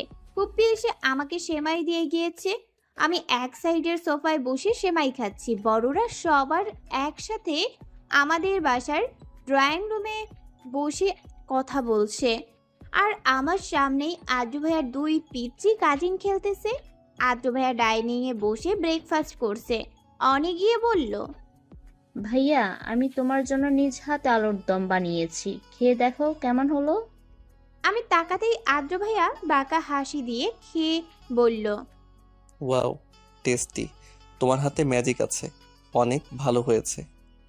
আমি দেখেও ইগনোর করলাম, ভাব নিলাম যে আমি দেখিনি। হঠাৎ আদ্র ভাইয়ার ফোন বাজছে। সব সময় ফোন দূরে থাকলে আদ্র ভাইয়া আমাকে ডাক দিয়ে বলে যে পিচ্ছি গিয়ে ফোনটা নিয়ে আয়, কিন্তু আজকে অনিকে বলল। অনি, ফোনটা নিয়ে আয়। মানে নিজেই প্রপোজ করে নিজেই ইগনোর করছে। ফোনে কথা বলার পর অনি বলল, ভাইয়া আসো, তোমাকে ছাদ থেকে হাঁটিয়ে নিয়ে আসি। আদ্র ভাইয়া হাসি দিয়ে বলল। চল। মেজাজ পুরোটাই খারাপ হয়ে গেছে আমার। ইচ্ছে করছে অনিকে লাথি দিয়ে বাসা থেকে বের করে দেই, সেটা তো সম্ভব না। তাই উঠে এক টান দিয়ে আদ্র ভাইয়ার হাত ধরে বললাম, ছাদে চলুন, আপনার সাথে ইম্পর্টেন্ট কথা আছে। আদ্র ভাইয়া দোলনায় বসে আছে আর আমি সামনে দাঁড়িয়ে আছি, দুজনেই চুপচাপ। আদ্র ভাইয়া নীরবতা ভেঙে বলল, কি বলবি? কি ইম্পর্টেন্ট কথা তোর? আমি গলা ছেড়ে বললাম, আপনি প্লে বয় আমি জানতাম না। কয়জন লাগে আপনার? আপনার কাজিনের কথা না হয় বাদই দিলাম, মিথ্যে কেন বলেছেন আমাকে? আমার গার্লফ্রেন্ড আছে মানে কি বলছিস? তোর মাথা ঠিক আছে? কেন মিথ্যা বলেছেন আমাকে? বিলিভ মি, আমার কোনো গার্লফ্রেন্ড নাই। তাহলে আমাকে ওই দিন ঘুরতে নিয়ে গিয়ে কেন বলেছিলেন যে আপনি একজনকে ভালোবাসেন এবং অনেক বেশি ভালোবাসেন? আরে পিচ্ছি, তুই কি কখনো বড় হবি না? আমি ওই দিন তোর কথাই বলেছিলাম যে তোকে অনেক ভালোবাসি এবং অনেক ভালোবাসি। তুই থাকতে অন্য কাউকে আমার কেন লাগবে? মনে থাকে না যেন এই কথা। আমাকে রেখে যদি অন্য কাউকে বিয়ে করার কথা ভাবেন, একদম মেরে ফেলবো। আর যদি অনির পিছন পিছন ঘুরঘুর করেন, তাহলে ওকে মারবো তো মারবই, সাথে আপনাকেও মারবো। বিশ্বাস কর রোদ পাখি, তোকে এখনই রিলেশনে জড়ানোর কোনো ইচ্ছে আমার ছিল না। ইচ্ছে ছিল তুই বড় হলে তোকে একদম বিয়ে করে নিজের করে নিব, বাট আমাকে বাধ্য হয়ে করতে হলো। বিশ্বাস কর রোদ পাখি, আমি এখন তোকে কোনো অধিকার দেখাবো না। আদ্রের ভাবনার মাঝে রোদ বলল, এই যে মিস্টার, বাসায় জানাজানি হলে কি করবেন? আদ্র হেসে বলল, সেটা না হয় আমার উপরই ছেড়ে দে, বাট তোকে একটা কথা দিতে হবে। রোদ হেসে বলল, বলে ফেলুন। আদ্র বলল, তুই তোর ওই ইংরেজি টিচারের সাথে বেশি কথা বলবি না। তুই অনেক কিছুই বুঝিস না বা জানিস না, প্লিজ রোদ। রোদ হেসে বলল, আরে উনি আমার টিচার, নট মোর দেন। আচ্ছা যান, তারপরেও আমি খেয়াল রাখবো। ছাদের উপরে কি এই পা নিয়ে থাকবেন নাকি নিচে যাবেন? আদ্র রোদের গাল টেনে বলল। তুই চাইলে আমার থাকতে সমস্যা নেই। রোদ আদেশের সুরে বলল। চলুন নিচে। রোদের বাবা মা আরাফ খান নিপা জাহানের সাথে সিলভি খান মানে আরাফ খানের বোন আদ্রের মা কথা বলছেন। ভাইয়া এভাবে আর কয়দিন? রোদকে নিয়ে আমার খুব ভয় হয়, আর আমার ছেলেকে নিয়ে সারা দিনেই ভয় হয়। আরাফ খান হেসে বলল, আরে চিন্তা করছিস কেন? আদ্র একাই যথেষ্ট রোদকে প্রোটেক্ট করার জন্য। ও নিজের খেয়াল ও রাখতে পারবে। নিপা খান বলে উঠল। আমার মনে হয় রোদকে জানানো উচিত ছিল ব্যাপারটা। আরাফ খান উত্তর দিল, আরে রোদকে এসব বললে ও ভয় পেয়ে যাবে। আদ্র সিলভির ছেলে হলেও আমি ওকে চিনি ভালো করে। আমি আদ্রকে চোখ বন্ধ করে বিশ্বাস করি। তোমরা টেনশন নিও না। জানো, আমি মনে করি আদ্রের দুর্ঘটনাটা ঘটে ভালোই হয়েছে। রোদ আর ওর সম্পর্কটা এবারে একটু ভালো হবে। এ তো জীবন্ত টম অ্যান্ড জেরির মতো ঝগড়া করেই গেল। রোদ দিব্যি গান শুনছিল। হঠাৎ মেসেজের নোটিফিকেশন এলো। রোদ চেক করতে দেখলো আদ্রের মেসেজ। রোদের আত্মা কেঁপে উঠল। বিগত এক সপ্তাহে বই কি জিনিস তুই জানিস না? যদি এমনই চলতে থাকে, A+ তো দূরের বিষয়, পাসও করবি না। ভালো চাস তো ইংরেজি নিয়ে বস, বই দাগানো আছে, ওগুলো প্র্যাকটিস করে আমার রুমে দিয়ে যাবি। এভাবে সারাদিন ঘুরলে চলবে না। এই ছেলেটা আমাকে শান্তি দিবে না। জীবনটা তেজপাতা বানিয়েছে বললে ভুল হবে। জীবনটা আগুনে পোড়া তেজপাতা। আমার শান্তি ওনার সহ্য হয় না। একটু শান্তিতে ঘোরাঘুরি করতে দেখলেই পড়ার কথা বলবে। রোদ বিড়বিড় করে বলল।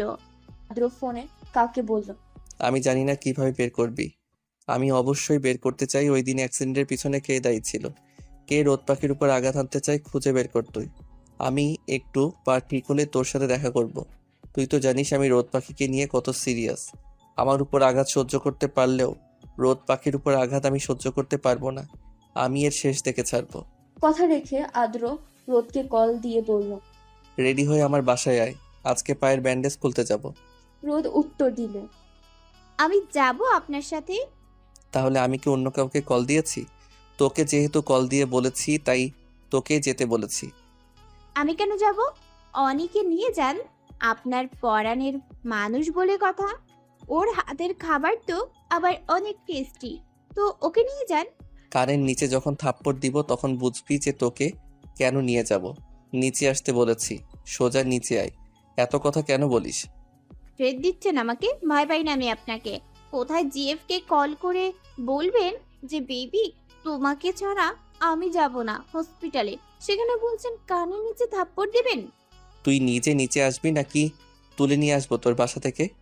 আচ্ছা আচ্ছা, আসছি আমি। শীতের বিকাল, আস্তে আস্তে শীত যেন পুরো শহরকেই গ্রাস করে নেবে। শীতল বাতাস বইছে, মনে হচ্ছে যেন সোজা হিমালয় থেকে এসেছে। শহরের প্রতিটি জায়গায় আলো জ্বলে উঠছে আস্তে আস্তে। আদ্র আর রোদের গাড়িটি আপন বেগে ছুটছে।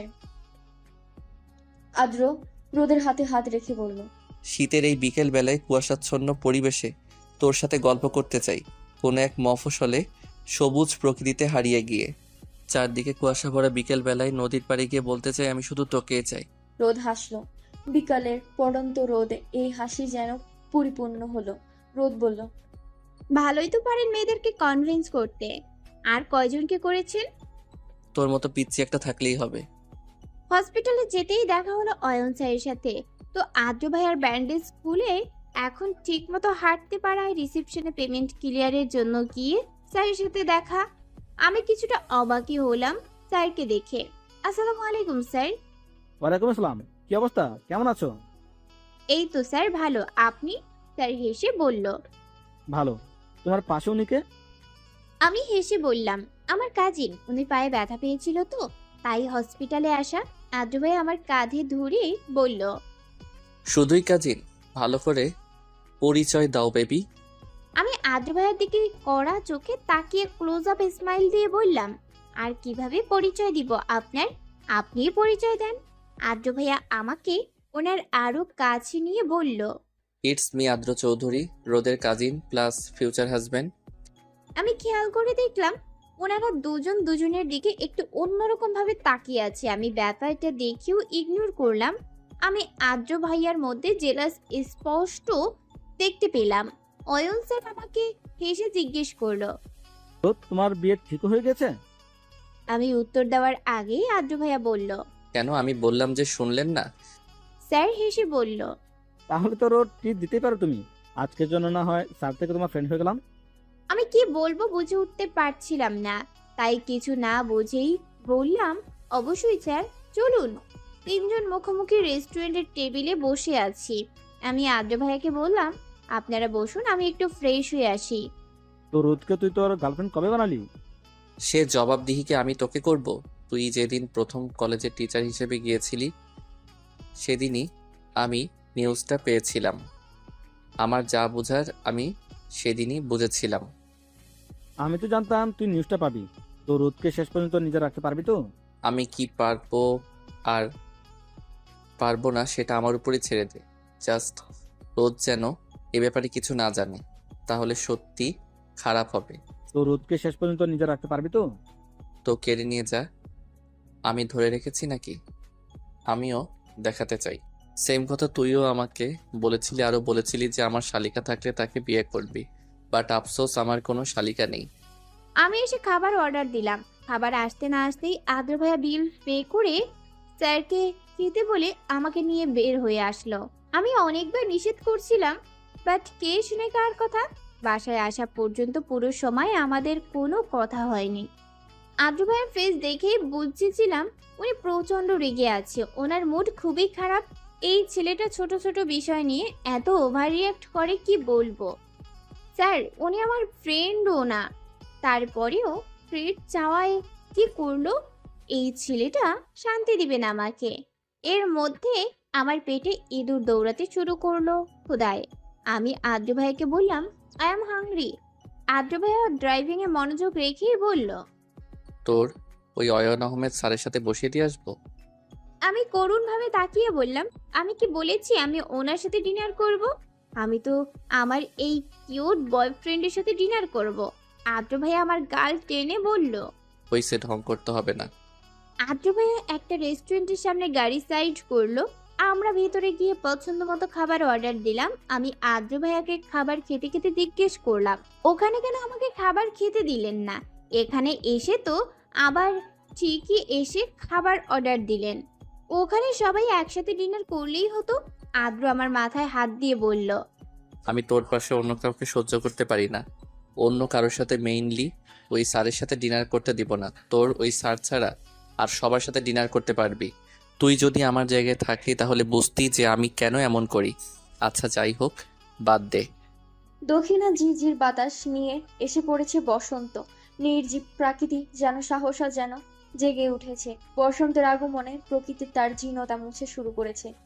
শীতের পাতা ঝরা বৃক্ষগুলো এতদিন যেন বিগত যৌবনা বৃদ্ধার মতো দাঁড়িয়েছিল রিক্ত বেশে। বসন্ত এসে তাকে দান করেছে যৌবনে উন্মদানা। মৃত প্রায় নগ্ন ডালগুলোতে এসেছে নতুন পাতার আশীর্বাদ। দিন পার হচ্ছে, রাত পার হচ্ছে। আদ্র ভাইয়াকে আমার বয়ফ্রেন্ডের চেয়ে অভিভাবকই বেশি মনে হয়। আমিও এখন অভ্যস্ত হয়ে গেছি ওনার শাসনে, কিন্তু এখন রেগুলার কলেজে যাই না। আদ্র ভাইয়া বাসায় পরিপূর্ণ প্রিপারেশন নেওয়াচ্ছে, আমাকে আর কলেজে আনা নেওয়াও করে। ওনার করা আদেশ বাসায় থেকে যেন পড়াশোনা করি। বাসার সবাই ও উনি যা বলে যাই। বসন্তকালে কবি ও সাহিত্যিকের প্রেরণা উৎস হয়ে আছে যুগ যুগ ধরে। চমৎকার আবহাওয়া এবং ফুল ও ফলের প্রাচুর্যের জন্য এই সময় বাংলাদেশের সাংস্কৃতিক অঙ্গনও মুখরিত হয়ে ওঠে। উদযাপিত হয় বাসন্তী উৎসব, হোলি উৎসব ও নানা ধরনের সাংস্কৃতিক অনুষ্ঠান। আধুনিক কালে শহরের যান্ত্রিক জীবনেও বসন্ত একটি প্রাণোচ্ছল আনন্দের বার্তা নিয়ে উপস্থিত হয়। চারুকলার বকুলতলা, রমনার বটমূলে ইত্যাদি জায়গায়ও এবং রেডিও, টেলিভিশন ইত্যাদি গণমাধ্যমে গান, আবৃত্তি, নাটক ও আলোচনার মাধ্যমে মহাসমারোহে বসন্ত বরণ উৎসব পালন করা হয়ে থাকে। আমাদের কলেজে বসন্ত বরণ উৎসব কালকে। আদ্র ভাইয়াকে কলেজে থেকে আমন্ত্রণ করা হয়েছে পুরাতন শিক্ষার্থী হিসেবে। আমি তো খাওয়া দাওয়া বন্ধ করে কিভাবে যাব সেই প্রিপারেশনই নিচ্ছি। সারা রাত ঘুমাতে পারিনি। সকাল সকাল ঘুম থেকে উঠে ফুপ্পির কাছে গিয়ে শাড়ি পরে এসেছি, কারণ আমি শাড়ি পরতে পারি না। তারপরে এসে মেকআপ নিয়ে বসলাম। আদ্র ভাইয়াকে মেসেজ দিয়ে বলে রাখলাম যাওয়ার সময় আমাকে ম্যারিগোল্ড ফলোয়ার কিনে দিতে, খোপায় দেওয়ার জন্য আর হাতে পরার জন্য। আমি একদম নিজের মনের মাধুরী মিশিয়ে মেকআপ করলাম, কিন্তু নিচে নেমে আমি আরেক দফা অবাক হলাম আদ্র ভাইয়াকে দেখে। আমি প্রতিদিনই যেন নতুনভাবে নতুন একটা আদ্র ভাইয়াকে চিনেছি। আজকে উনি বাসন্তী রঙের একটা পাঞ্জাবি পরেছেন আর নিচে কালো প্যান্ট, পায়ে 2 বেল্টের এক জোড়া স্লিপার, হাতে ব্ল্যাক ওয়াচ। একদমই সাধারণ আউটফিট, কিন্তু এই সাধারণ আউটফিটে ওনাকে অসাধারণ লাগছে। আসলে কি জানেন, ছেলেদেরকে সাধারণ আউটফিটেই ভালো লাগে। সিম্পল ভাবে থাকলেই ওদের মারাত্মক সুন্দর লাগে। আমাকে দেখতেই আদ্র ভাইয়া কপাল কুঁচকে বলল, তুই কি আসলেই রোদ? এগুলো কি করছিস? শেওড়া গাছের পেত্নির মতো লাগছে। একটু কম সাজলেও তো পারিস। তোকে দেখলে সাধারণ মানুষও তো হার্ট অ্যাটাক করবে। আমি জানতাম যে উনি এগুলোই বলবে। যেদিন আমাকে বেশি সুন্দর লাগে সেই দিনই উনি আমাকে এমন বলে, কারণ উনি চায় আমি সিম্পল ভাবে বাহিরে যাই, যেন কোনো ছেলে আমার দিকে না তাকায়। কিন্তু যতই হোক, মেয়ে মানুষ তো, মেকআপ তো মেয়েরা করবেই। আমি বললাম, আমি পেতনির ডাইনি, আমি জানি। আপনি তাহলে এই ডাইনির পেছন পেছনই ঘুরেন কেন? সুন্দরী সুন্দরী মেয়েরা তো এখনো আপনার পিছনে লাইন লেগে থাকে। ওদের কাউকে অ্যাকসেপ্ট করলেই তো পারেন। আদ্র ভাইয়া গাড়ি স্টার্ট দিতে দিতে বলল, কিন্তু ওরা তো আমাকে মানসিক প্রশান্তি দিবে না। দিন শেষে সবাই তো মানসিক প্রশান্তিটাই চায়, আর আমার মানসিক প্রশান্তির জন্য আমি তোকে চাই। দিন শেষে তোকে দেখলেই যেন আমার সারাদিনের ক্লান্তি দূর হয়ে যায়। জানিস তো, আগে বাহির থেকে এসে যখন আমার রুমে যেতাম তখন আর ইচ্ছে করতো না বাহিরে বের হতে। নিজের বডির অবাধ্য হয়েও আমি বের হতাম তোর পড়াশোনার কি অবস্থা দেখার জন্য। আমি আর চোখে তাকিয়ে জিজ্ঞেস করলাম, শুধুই পড়াশোনার খোঁজ নেওয়ার জন্য? আদ্র ভাইয়া হাসলো। সকালের মিষ্টি সোনালি রোদ ওনার মুখে এসে পড়েছে। এই হাসিটা দেখে আমার সেই বিকেলের কথা মনে পড়ে গেল। সেই দিনও উনি ঠিক এতটা মিষ্টি করেই হাসছিলেন। ওনার হাসি দেখে আমি এক আকাশ সমান মুগ্ধতা নিয়ে আমি ওনার দিকে তাকিয়েছিলাম। এই হাসিটাই সম্ভবত আমার প্রেমে পড়ার কারণ। আদ্র ভাইয়া ফুলের দোকানের সামনে গাড়ি সাইড করলো, তারপর আমাকে এতগুলো ম্যারিগোল্ড ফলোয়ার কিনে দিল। আমি কিছু মাথার খোপায় পরে নিলাম। একটা ম্যারিগোল্ড ফলোয়ারের মালা কিনে আদ্র ভাইয়াকে বললাম গলায় পরিয়ে দিতে, আরেকটা হাতে পরিয়ে দিতে বললাম। আদ্র ভাইয়া এগুলো পরিয়ে দিয়ে আমার দিকে তাকিয়ে বলল, আজকে তো তোকে পুরো ফ্লাওয়ার কুইন লাগছে আমার রোদ পাখিকে। আমি হেসে বললাম, আমার চিন্তা বাদ দিয়ে নিজের চিন্তা করেন। আমি শিওর আপনাকে দেখে আজকে মেয়েরা আরেক দফা ক্রাশ খাবে। অনেকে ফুলও দিতে পারে। যেহেতু আপনি আমাদের কলেজের পুরাতন স্টুডেন্টও, আপনি অনেক ফেমাস ও ছিলেন, তাই মেয়েরা বেশি ইন্টারেস্ট দেখাবে। যদি উল্টো পাল্টা কিছু দেখি তাহলে আপনার একদিন কি আমার যে কয়দিন লাগে। একদম নিচের দিকে তাকিয়ে যাবেন, আবার নিচের দিকে তাকিয়ে বের হবেন। এদিক সেদিক যেন চোখ না যায় বলে দিলাম। আদ্র ভাইয়া হেসে বলল, এক কাজ কর, তুই একটা ট্যাগ লাগিয়ে দে আমাকে, বড় বড় করে লিখবি রোদের ব্যক্তিগত সম্পত্তি। 10 মিনিটের মধ্যেই কলেজে পৌঁছে গেলাম। অনেক সুন্দর করে সাজানো হয়েছে। আমি গাড়ি থেকে নামতেই আদ্র ভাইয়া ডাক দিয়ে বলল, রোদ একটু ওয়েট কর। তারপর গাড়ি পার্কিং জোনে রেখে এসে আমার সামনে বসে শাড়ির কুচিগুলো ঠিক করে দিতে দিতে বলল, যেটা ঠিক রাখতে পারিস না সেটা পরিস কেন? কি অবস্থা করেছিস কুচিগুলোর? তারপর ঠিক করে দিয়ে উঠে আমার হাতে কয়েকটা সেফটি পিন দিয়ে বলল, প্রয়োজনে এগুলো ও শাড়িতে আটকিয়ে সিকিউর করে নে, যে শাড়ি যেন ঠিকঠাক থাকে। অন্য 5টা মেয়ের মতো শাড়ির আঁচল যেন সরে না যায়, তাহলে তোর খবর আছে। তুই জানিসই তো যে নিজের বডি শো করা আমি সবচেয়ে বেশি অপছন্দ করি।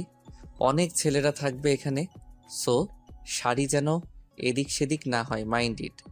কলেজে যেতেই জয়ার সাথে দেখা হলো। অনেকদিন পর দেখা, তাই জমিয়ে আড্ডা হবে। আমরা কিছুটা পেছনের দিকের সিটে বসলাম, কারণ সামনের দিকে বসলে গল্প করা যাবে না। দুই বান্ধবী নিজেদের সুখ দুঃখ একে অন্যের বলতে লাগলাম। আদ্র ভাইয়া সফল ব্রিলিয়ান্ট স্টুডেন্ট, অর্থাৎ ড্রিম স্পিকার হিসেবে কলেজে আসায় প্রথম সারিতে বসেছে। আমি কথা বলছি আর কিছুক্ষণ পর পর আদ্র ভাইয়ার মুখের দিকে তাকিয়ে দেখছিলাম যে উনি কি করছে। আসলে চোখে চোখে রাখা যাকে বলে আর কি। আসলে স্বভাবতই মনে হয় এশিয়ান মেয়েরা একটু সন্দেহ প্রবণ হয়। যত লয়াল বয়ফ্রেন্ডই হোক তারপরেও চোখে চোখ রাখে। বাঙালি মেয়ে বলে কথা। কথার মাঝে অয়ন স্যার এসে পেছনের লাইনে বসলো। আমি দেখে সালাম দিলাম। কাশফুল বিনিময়ের পর স্যারের সাথে ওভারঅল সব কিছু নিয়ে কথা বলছিলাম। এমন সময় ফোনের টুং করে আওয়াজ হলো। ফোনের স্ক্রিনে তাকিয়ে দেখলাম আদ্র ভাইয়া মেসেজে লিখছেন, রোদ পাখি, তুই কি আমার ধৈর্য শক্তির পরীক্ষা নিচ্ছিস? পাক্কা 19 মিনিট ধরে হাসতে হাসতে ওনার সাথে কথা বলছিস। আমি সামনে ওনার দিকে তাকিয়ে দেখলাম সৌর দৃষ্টিতে আমার দিকে তাকিয়ে আছে। আমি কোনো মতে কথা ঘুরিয়ে বললাম, স্যার আমাকে যেতে হবে। তারপর জয়াকে টেনে নিয়ে চলে আসলাম। অনুষ্ঠান শেষ হতে হতে বিকাল হয়ে গেল। সূর্য প্রায় ডুবে গিয়েছে, কিছুটা অন্ধকার হয়ে এসেছে চারিদিকে। আমাকে আদ্র ভাইয়া পার্কিং জোনে থাকতে বলেছিল। আমি একটু চালাকি করে পার্কিং জোনের পেছন সাইডে দেখতে লাগলাম। হঠাৎ কেউ একজন আমাকে মুখ চেপে ধরলো। আমি হাজার চেষ্টা করেও ছুটতে পারছি না। কিছুক্ষণের মধ্যে আমি জ্ঞান হারালাম। সন্ধ্যা নেমে আসলো। সবাই সবার নিড়ে ফিরে গেল, শুধু আদ্র বাদে তন্ন তন্ন করে খুঁজে বেড়াচ্ছে সে তার রোদকে, বাট কোথাও পাচ্ছে না। মুহূর্তের মধ্যে আদ্রর পৃথিবী যেন থমকে গেল। আপন পৃথিবীটাকে অচেনা মনে হচ্ছে। পাগলের মতো রোদকে খুঁজতে লাগলো, বাট কোথাও পাচ্ছে না। পার্কিং জোনের পেছন দিকে যেতেই আদ্রর চোখে পড়ল ম্যারিগোল্ড ফলোয়ারের মালাটি।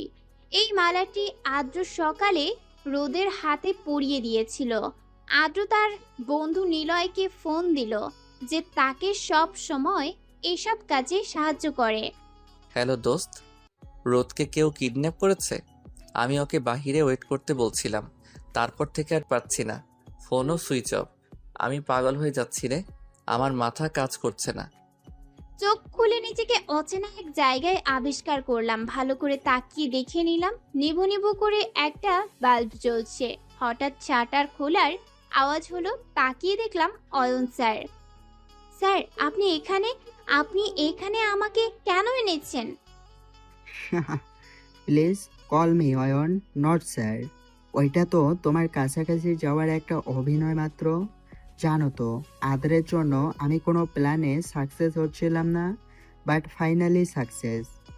স্যার কেন এমন করছেন আপনি? আমি কাঁদতে কাঁদতে বললাম। ও হ্যালো, কোথায় আপনি? ভেতরে আসুন। অয়ন স্যার বলল। উনি প্রবেশ করলো, মুখে বিশ্বজয়ের হাসি। অয়ন উনিকে বলল, ওর ড্রেস চেঞ্জ করে ওকে কোণে সাজিয়ে দিন। খুব তো আদিত্যর যত্ন নিচ্ছিলে, এবার আমরাও তো যত্ন নিব। তারপর আমার মাথায় হাত রেখে বলল, বেবি, আমরা হানিমুনে কোথায় যাব বলো? মালদ্বীপ যাবা নাকি সিঙ্গাপুর? আমি কান্না করে দিলাম। আমি বললাম, পায়ে পড়ি, আমাকে ছেড়ে দিন। অয়ন স্যার হেসে বলল, ছেড়ে দেওয়ার জন্য আমি তো তোমাকে এখানে আনিনি। আমি কান্না করে বললাম, আচ্ছা ছাড়তে হবে না, বাসায় সবাই খুব টেনশনে আছে হয়তো। আদ্র ভাইয়ের সাথে একটু কথা বলবো আমি। অনেক রিকোয়েস্ট করার পর রাজি হলেন। আদ্র নিজের ফোনে অচেনা নাম্বার থেকে কল দেখে রিসিভ করার আগেই নিলয়কে বলল, এই নাম্বারটা ট্র্যাক কর। আদ্র ফোন রিসিভ করলো। কিরে, কেমন আছিস? রোদ কোথায়? রোদ কোথায় আমি কিভাবে বলবো? আচ্ছা, তাই তো, তুই কিভাবে বলবি? থাক, আমার রোদকে আমি খুঁজে নিব। গ্রেট। এই না হলে আমাদের আদ্র। তুই বড্ড বোকা অয়ন, কমন সেন্স জিনিসটা তোর মধ্যে বরাবরই অনুপস্থিত। যাই হোক, কল কেন দিলি? একটু সবুর কর আদ্র, একজন স্পেশাল গেস্ট, তার সাথে কথা বলবে। নে কথা বল ওর সাথে। আদ্র, আমি রোদ। আজকে আমি প্রথমবার জীবনে ওনাকে শুধু আদ্র বলে ডাকলাম। রোদ পাখি বল। আদ্র, আমাকে নিয়ে যান এখান থেকে, আমাকে অয়ন স্যার আটকে রেখেছে। আমি কাঁদতে কাঁদতে বললাম। রোদ পাখি, তুই কাঁদছিস কেন? আমি আছি তো, আমাকে ভরসা করিস তো? আদ্র, অয়ন স্যার নাকি আমাকে বিয়ে করবে। অনিও ওনার সাথে জড়িত। অনিকে বলেছে আমাকে সাজিয়ে দিতে, তারপর নাকি হানিমুনে যাবে। আপনি ওনাদের বলে দেন তো রোদ আপনার, আপনি এসে আমাকে নিয়ে যাবেন। আমার কান্নার গতি ক্রমশ বাড়তেই আছে। আদ্র অনেক কষ্ট করে নিজেকে নিয়ন্ত্রণ করলো, কারণ রোদের সামনে ভেঙে পড়লে রোদ আরো বেশি ভেঙে পড়বে। তাই আদ্র বলল, রোদ লিসেন, আমি যা বলি তাই কর। তুই ওনাদের সব কথা শোন, যা করতে বলে কর, আমি তো আছি। আমি কাঁদতে কাঁদতে বললাম, আদ্র, আমি আপনার অপেক্ষায় থাকবো। কল রাখতেই অয়ন স্যার আমাকে বলল, খুব তো কেঁদে বিছাড় দিলে, এখন কি লাভ হবে? আদ্র কিভাবে বাঁচাবে তোমাকে? আদ্র বেঁচে থাকবে কিনা সেই চিন্তা করো। আমি চাইলে বিয়ের আগেই তোমার সাথে অনেক কিছু করতে পারতাম, বাট জানো তো আমি তোমাকে ভালোবাসি, এজন্য তোমাকে এখনো কিছু বলিনি। যাই হোক, রেডি হয়ে নাও বিয়ের জন্য। হ্যালো মা, বলো। কোথায় তুই? রাত 10টা বাজে, এত দেরি হচ্ছে কেন? অ্যাটলিস্ট রোদকে বাসায় দিয়ে তুই যা। আসলে মা, আমার এক ফ্রেন্ডের বার্থডে পার্টি আছে আজ, রোদকে ওখানেই নিয়ে এসেছি, তোমরা ঘুমিয়ে পড়ো। আচ্ছা, রোদকে দে, আমি ওর সাথে কথা বলবো। আর তোর কণ্ঠ এমন শোনাচ্ছে কেন? তুই ঠিক আছিস তো? হ্যাঁ মা, আমি ঠিক আছি। আসলে মা, রোদ আমার অন্য মেয়ে ফ্রেন্ডের সাথে রেডি হতে গিয়েছে, ওর ফোনের চার্জ শেষ, তাই অফ হয়ে গিয়েছে। তোমরা ঘুমাও, আমি আছি তো। Good night. Okay, good night. আমি অনবরত কাঁদতেই আছি। অয়ন স্যার কয়েকবার আমাকে খাবার অফার করেছে, বাট আমি না করেছি। এখন আমি বুঝতেছি আদ্র ভাইয়া আমাকে কেন ওনার সাথে কথা বলতে না করেছিল। অনি রুমে প্রবেশ করলো। রোদ, খাচ্ছ না যে? আমি আর চোখে তাকিয়ে বললাম, তো তোমার সমস্যা কি? আমার সমস্যা আছে। কোথায় তোমার আদিত্য? আসলে কি বলতো, আদিত্য তোমাকে ভালোই বাসে না। ওর সাথে আমার লেভেল মিলে। ওহ তাই? তো ও আসতেছে, আমি 100% শিওর। আসার পর ওকে সামলাতে পারবে তো? ওয়েলকাম মিস্টার আদ্র চৌধুরী, তোর জন্যই অপেক্ষা করছিলাম। Hands up. তো অয়ন, হেরে গেলি তো। আসলে কি বলতো, তুই ব্রেনলেস। অনি আমার কথায় তোর সাথে মিলেছি। ওই ইতিহাস না হয় তোকে পরেই বলি। অ্যারেস্ট টিম অফিসার রোদ পাখি, কুল পিচ্ছি। এত দেরি করলেন কেন আপনি? জানেন, আমি নিজের থেকেও বেশি আপনাকে নিয়ে ভয় পাচ্ছিলাম। যদি আপনার কিছু হয়ে যেত। আমার কিছু হলে কি হতো? আর একবার আদ্র বলে ডাক দিবি রোদ পাখি, ঠিক যেভাবে ফোন কলে দিয়েছিলি। আপনি মরলে রোদ নামের মেয়েটার অস্তিত্ব থাকতো। রোদ নামের মেয়েটা বিলীন হয়ে যেত। আর আপনার নাম ধরে ডাকা সম্ভব না। তখন ভয় পেয়েছিলাম অনেক, তাই ডেকেছিলাম। এখন এভাবে ডাক শোনার জন্য কি তোকে আবার ভয় দেখাতে হবে? আর তখনই ভয় কেন পাবি? আমার উপর বিশ্বাস নেই তোর? আমি জানতাম ওই দিন এমন কিছু একটা হবে, এই জন্যই তোকে পার্কিং জোনের সামনে দাঁড়াতে বলেছিলাম। কিন্তু কে শুনে কার কথা? যাই হোক, চল বাসায় চল। আজ্জু ভাইয়া আমাকে নিয়ে বের হলো বাসায় যাওয়ার উদ্দেশ্যে। ভোর হয়ে এসেছে। ভোরের আকাশটা খুব সুন্দর। এই সময় প্রকৃতি এক অপার সৌন্দর্য বিচরণ করে। ঘুমন্ত শহর পুনরায় জেগে উঠেছে। পূর্বের সূর্য লাল লাল আভা, হালকা মিহি ঠান্ডা বাতাসের এক অন্যরকম অনুভূতি। নীল আকাশের ধোঁয়াশা, সাদা শুভ্র মেঘগুলো পেতে বড্ড লোভ হচ্ছে আমার। আদ্র ভাইয়া আপন মনে ড্রাইভ করছে, পিছনে নিলয় ভাইয়া বসা। সবার মধ্যে নীরবতা। আদ্র ভাইয়া গলা ঝেড়ে বলল, নিলয় অফিসে গিয়ে তুই অয়নের ব্যাপার নিয়ে বসবি। আমি রোদকে বাসায় নামিয়ে আসতেছি। তারপর নিলয় ভাইয়াকে নামিয়ে দিয়ে সামনে এক সাইডে গাড়ি থামালো আর আমাকে বলল, গাড়ি থেকে নাম। আমি অবাক হয়ে জিজ্ঞেস করলাম, কেন? আদ্র ভাইয়া বলল, আমি নামতে বলেছি তাই। আমি চুপচাপ নামলাম, কারণ আমি জানি যে আমি কথা বাড়ালে এই ছেলেও কথা বাড়াবে। আমি নামার সাথে সাথে আদ্র ভাইয়াও গাড়ি থেকে নামলো আর আমার হাত ধরে টেনে একটা রেস্টুরেন্টের ভিতর নিয়ে গেল। আমি হাঁ হয়ে জিজ্ঞেস করলাম, এখানে কেন নিয়ে আসছিলেন? আদ্র ভাইয়া বলল, ঘুরতে। রেস্টুরেন্টে সবাই ঘুরতে আসে, জানিস না? আমি কপাল কুঁচকে বললাম, কি? আদ্র ভাইয়া উত্তর দিল, বেশি কথা না বলে কি খাবি অর্ডার দে। গতকাল থেকে তোর ঠিক মতো খাওয়া দাওয়া নেই। আমি এক আকাশ সমান মুগ্ধতা নিয়ে ওনার দিকে তাকিয়ে জিজ্ঞেস করলাম, আপনি সব কিছু কিভাবে খেয়াল রাখেন? আমার ক্ষুধা লেগেছে আপনি কি করে বুঝলেন? আদ্র ভাইয়ার টিস্যু দিয়ে আমার কপালের বিন্দু বিন্দু ঘামগুলো মুছে দিয়ে বলল, রোদ পাখি, তুই বড্ড বেশি কথা বলিস। Please stop. খাবার অর্ডার দে। তোর খাওয়া মানে 1 ঘন্টা। আমি এতক্ষণ ওয়েট করতে পারবো না, কাজ আছে আমার। 10 মিনিটের বেশি দেরি করবি খেতে, আমি সোজা গাড়ি নিয়ে তোকে রেখে চলে যাব। আমি আপন মনে খাওয়া দাওয়া করছি, এর মাঝে আমি ওনাকে জিজ্ঞেস করলাম, আচ্ছা আপনি কি জানতেন আমি কিডন্যাপ হব? আদ্র ভাইয়া হেসে বলল, এমন কিছু হতে পারে আমি জানতাম, এই জন্যই তোকে সামনের দিকটায় যেখানে লোকজন বেশি সেখানে থাকতে বলেছিলাম। আমি আবার বললাম, আপনি কিভাবে জানলেন আমি ওখানে? আর অনি কেন পোল্টি মারলো লাস্টে? আদ্র ভাইয়া আমার মাথায় টোকা দিয়ে বলল।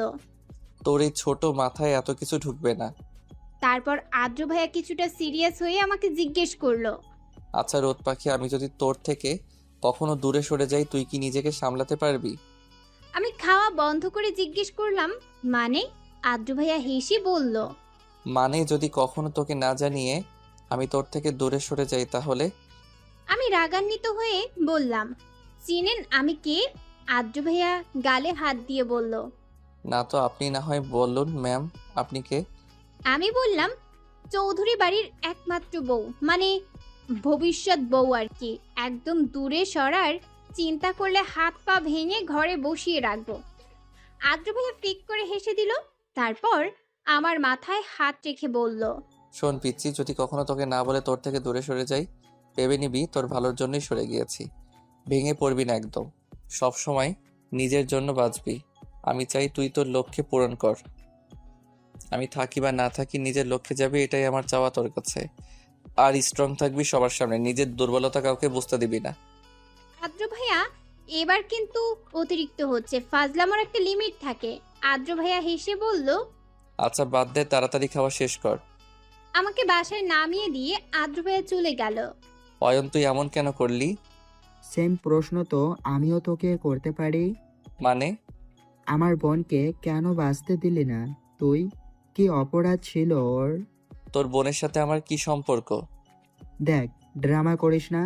আমার বোন তোকে ভালোবাসতো। তোর বোন আমাকে ভালোবাসতো, এটা কি আমার অপরাধ? তুই তো জানিসই আমি আরো অনেক আগে থেকে রোদকে ভালোবাসি। এখানে তোর বোন কোথা থেকে আসলো? আমার বোন তোর জন্য সুসাইড করেছে। তুই ওকে ভালোবাসলে এমন হতো না। আর ও যেদিন তোকে বলেছিল যে ভালোবাসে, ওই দিন তুই ভালো করে বললে এমন হতো না। আমার বোনকে হারানোর বেদনায় আমার বাবা স্ট্রোক করেছে। আমি নিঃস্ব হয়ে গিয়েছি শুধু তোর জন্য। আমার জন্য তোর বোন এমন করেছে, বাট তুই তো তখন আমাকে বলিসনি। আমি ওর ডায়েরি পড়ে পরে জেনেছি, তাই তোর সাথে আর যোগাযোগ করিনি। আমি চিন্তা করেছিলাম আমার ভালোবাসার বোনকে তুই কেড়ে নিয়েছিস, বাবাকে তুই কেড়ে নিয়েছিস, তাই তোর ভালোবাসা আমি কেড়ে নিব, তোর সাথে কোনো যোগাযোগ রাখবো না। ভালো তো, অনেক ভালো করেছিস। এটাই ছিল আমাদের ফ্রেন্ডশিপ, ছিল এটাই আমার পাওনা ছিল। আমি তোর থেকে এটা আশা করিনি। তুই জানিস ওই দিন কি হয়েছিল? কি হয়েছিল? আমি বন্ধুদের সাথে বসেছিলাম, তোর সম্ভবত কোনো এক্সাম ছিল।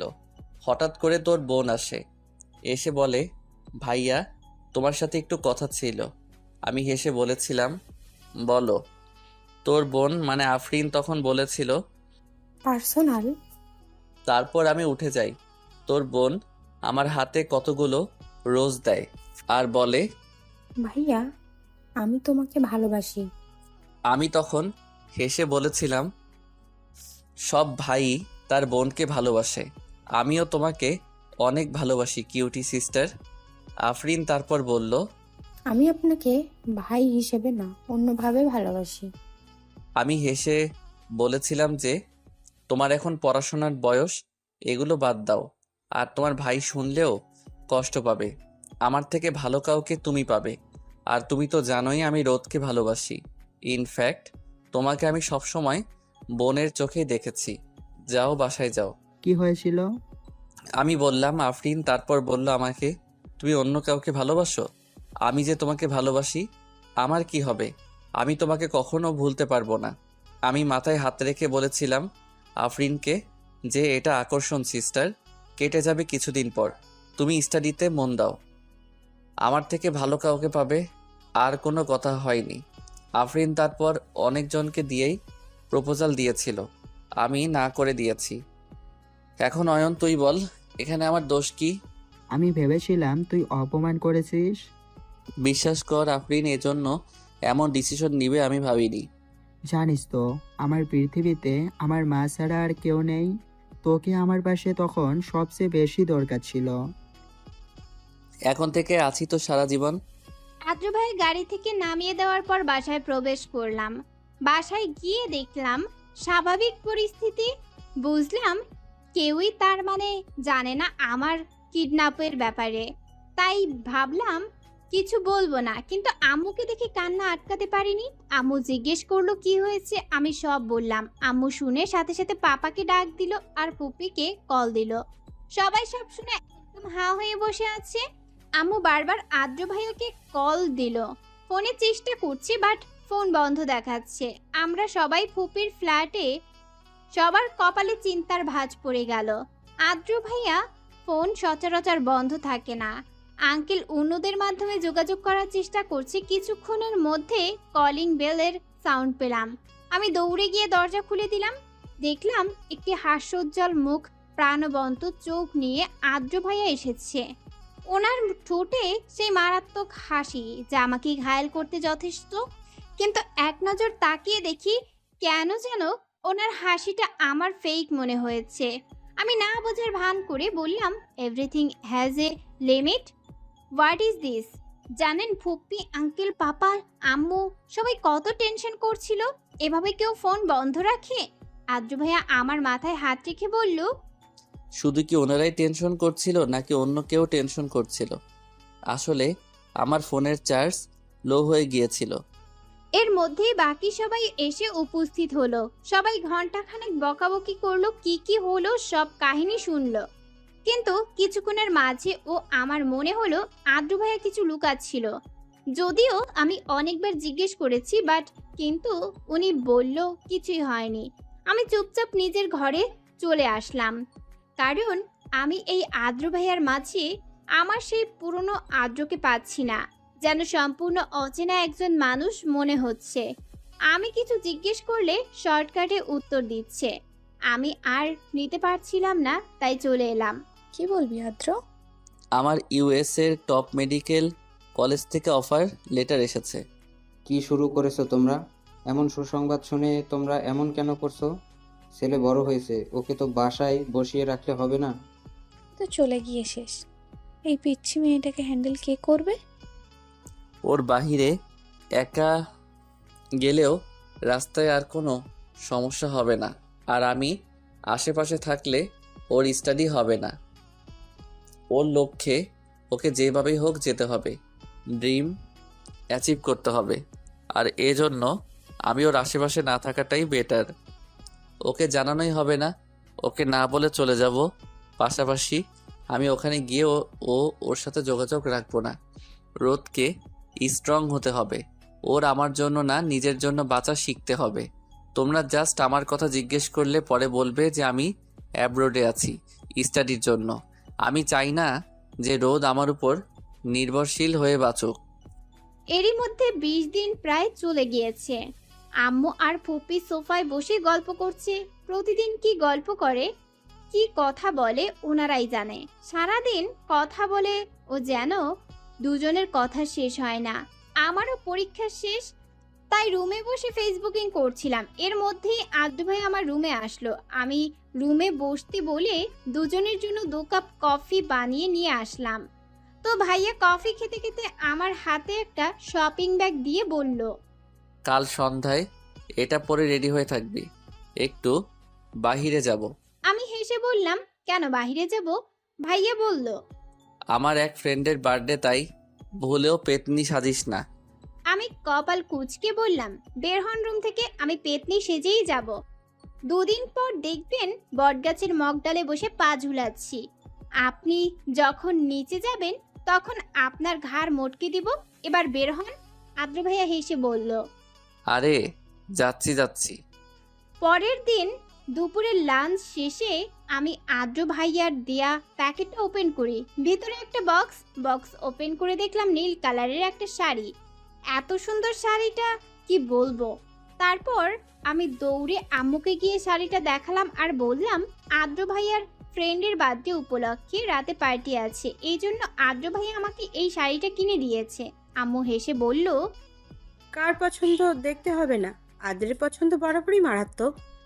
Stunning, I can take my eyes off you, trust me, you look like an angel. আমি হেসে বললাম, ঢং করতে হবে না, আর আমি তো পেতনি। রেস্টুরেন্টে যেতেই দেখলাম বেশ অন্ধকার। আদ্র ভাইয়া আমাকে বলল, তুই দাঁড়িয়ে থাক, আমি ওনাদের সাথে কথা বলে দেখি যে অন্ধকার কেন। আমি চুপচাপ দাঁড়িয়ে আছি। আমি বরাবরই অন্ধকার ভয় পাই। এর মধ্যে হঠাৎ আওয়াজ শুনতে পেলাম। আমি বুঝে ওঠার আগেই সবগুলো লাইট জ্বলে উঠল, আর উপর থেকে গোলাপের তর তাজা পাপড়ি পড়ছে আমার উপর। সামনে তাকিয়ে দেখলাম আদ্র ভাইয়া আমার দিকে এগিয়ে আসছে। ঠোঁটের কোণে এক চিলতে হাসি। এই হাসির প্রশংসা কিভাবে করতে হয় আমার জানা নেই। আমি জানি অনেকের কাছেই এই হাসিটা সাধারণ মনে হবে। হয়তো এই হাসিটা সাধারণই, কিন্তু আমার কাছে অসাধারণ। ওনার এই আউটফিটটা যেন ওনার জন্যই বানানো। ব্লু পাঞ্জাবি, নিচে প্যান্ট, হাতে ওয়াচ আর এলোমেলো চুল। উনি কাছে এসেই বলল, রোদ পাখি, ভালোবাসি তোকে। আমি হেসে বললাম, জানেন তো আপনার হাসি আমার সর্বকালের প্রিয়। আপনি হয়তো জানেন না সেই হাসিটা কতটা শক্তিশালী। ভাই আমার মাথায় হাত রেখে বলল, আমি চাই আমার হাসির কারণ তুই হ, তুই সাথে বাঁচতে চাই রোদ। আমি আর আদ্র ভাইয়া মুখোমুখি দাঁড়ানো। আদ্র ভাইয়া আমার হাত ধরে বলল, রোদ চল বিয়ে করে ফেলি। আমি অবাকের উপর অবাক হলাম। তারপর জিজ্ঞেস করলাম, আর ইউ শিওর? এত তাড়াতাড়ি? আদ্র ভাইয়া হাসলো আর বলল, কে কখন কোথায় যায় বলা তো যায় না, আর মানুষের মন পরিবর্তনশীল। যেমন ধর, আমি কোনো কারণে দেশের বাইরে গেলাম, তো ওখানে গিয়ে মডার্ন কালচারের গার্ল দেখে তোকে আমার নাই ভালো লাগতে পারে, আবার আগামী 2 বছর পর তোরও আমাকে নাই ভালো লাগতে পারে। আমি ওনার হাত ধরে বললাম, কি আবোল তাবোল বলছেন? ভালোভাবে ভালো লাগবে না কেন? জানেন তো, ভালোবাসা কখনো পুরনো হয় না। ভালোবাসার কোনো পরিসমাপ্তি নেই। হয়তো মাঝে মাঝে অভিমান হয়, কিন্তু শেষ হয়ে যায় না। আদ্র ভাইয়ার সাথে সাথে হাঁটু গেড়ে বসে একটা রিং সামনে ধরে বলল, রোদ পাখি, ভালোবাসি তোকে। রোদ, আমি তোর উজ্জ্বল সূর্য হতে চাই। তোর প্রত্যেকটি শ্বাস প্রশ্বাসে নিজেকে অনুভব করতে চাই আমি। একসঙ্গে বড় হওয়া আমাদের জীবনের সর্বশ্রেষ্ঠ অধ্যায় হয়ে উঠতে পারে। চল এটিকে সত্যি করে তুলি। আমি হয়তো অন্যের মতো সাজিয়ে বিরাট পরিসরে তোকে প্রপোজ করিনি, কিন্তু বিশ্বাস কর, তোকে কখনো কষ্ট দেব না, তোকে কিছু নিয়েই ফোর্স করব না। কিন্তু আমি চাই আমাদের মধ্যে কমিটমেন্ট থাকুক। আমি তোকে হারাতে চাই না। সেই সময় আমার কি করা উচিত জানি না। আমি আমার জায়গায় অন্য কোনো মেয়ে থাকলে কি করতো আমি সেটাও জানি না, কিন্তু এটা বলতে পারি আমি এই অগোছালো ছেলেটাকে ভালোবাসি। শুধু ভালোবাসাই না, ভীষণ রকমের ভালোবাসি। I am obsessed with this বয়। তাই আমি কোনো কিছু চিন্তা না করেই হাত বাড়ালাম। আমি এই মানুষটাকে অন্ধভাবে বিশ্বাস করি। আদ্র ভাইয়া নিচে হাঁটু ভাঁজ করে দিয়ে বসে আমাকে রিং পরিয়ে দিল। তারপর আমাকে বলল, জানিস, আমি পৃথিবীর 3 জন নারীকে সবচেয়ে বেশি ভালোবাসতে চাই। আমি আর চোখে তাকিয়ে বললাম, 3 জন? কে কে? আদ্র ভাইয়া বলল, প্রথমত আমার আম্মু, দ্বিতীয়ত তুই, আর তৃতীয়ত আরেকজন যাকে কিনা আমি মাথায় করে রাখবো। আদেশ করার আগে তার সামনে আমি সবকিছু নিয়ে হাজির হব। তার কোনো চাওয়া পাওয়া আমি অপূর্ণ রাখবো না। আমি এবার রেগে জিজ্ঞেস করলাম, হোয়াট? মানে আপনার লাইফে আরো কেউ আছে? আমি আগেই বলেছিলাম আপনি প্লে বয়। আমি জানতাম আমার সাথে এমন হবে। আদ্র ভাইয়া হেসে বলল, তুই সবসময় বেশি বুঝোস। আর ও মেয়েটা এখন নেই, ভবিষ্যতে হবে, এবং ওই মেয়ে তোকে মাম্মাম বলে ডাকবে। এতক্ষণ সব আমার মাথার উপর দিয়ে গেলেও আমি এবার বুঝলাম উনি কি বলতে চাচ্ছে। আমি হেসে দিলাম। 2 দিন কেটে গেল। আমি বাসায় আম্মু ও শুধু ফুপির ফ্ল্যাটে যায়। সকালে দেখলাম আম্মুর চোখ ফোলা। আমি জিজ্ঞেস করলাম, কি হয়েছে, তুমি কি কান্না করেছো? আম্মু হেসে বলল, কই না তো। আমার শরীরটাও ভালো নেই, তাই আমি রুম থেকে বের হইনি। 2 দিন আদ্র ভাইয়ার সাথেও দেখা হয়নি, একবারও দেখা হয়নি। উনি তো প্রতিদিন একবার হলেও আসে, বাট এবার কেন আসেনি সেই অভিমানে মেসেজ দিতে গিয়ে দেখলাম মেসেজ দেয়া যাচ্ছে না, আনঅ্যাভেলেবল লেখা। কল দিলাম, তাও পেলাম না। আকাশ সমান অভিমান নিয়ে ফুপির ফ্ল্যাটে গেলাম। গিয়ে দেখলাম ফুপি কান্না করছে। জিজ্ঞেস করতেই বলল কিছু না। আমি চিন্তা করলাম আদ্র ভাইয়ার থেকে ডিটেলস জানবো। আদ্র ভাইয়ার রুমে যেতেই টেবিলের উপর একটা চিঠি দেখলাম। ওনাকে রুমেও দেখলাম না। প্রিয় রোদ পাখি, আমি জানতাম তুই আমার রুমে অভিমান নিয়ে আমাকে খুঁজতে আসবি, কিন্তু আমারও কিছু করার ছিল না। আমার ইউএসএর টপ মেডিকেল কলেজ থেকে অফার লেটার এসেছে। আমি ইচ্ছে করে তোকে জানাইনি, কারণ তুই ভেঙে পড়বি। আমার সাথে চাইলেও যোগাযোগ করতে পারবি না। প্লিজ যোগাযোগ করার চেষ্টাও করিস না। লাইফে ভালো কিছু পেতে স্যাক্রিফাইস করতে হয়। আমি কবে আসবো সেটা জানি না, কিন্তু তোকে কথা দিলাম, যখন তুই সাকসেস হবি তখন হঠাৎ কোনো দিন এসে তোকে সারপ্রাইজ দিব। অনেক ভালোবাসি তোকে। কমিটমেন্ট ভুলে যাস না। তুই আমার ফিক্সড করা। তোর প্রতি আমার ভালোবাসা কখনোই কমবে না। কয়েক বছর পর আরও দ্বিগুণ হবে।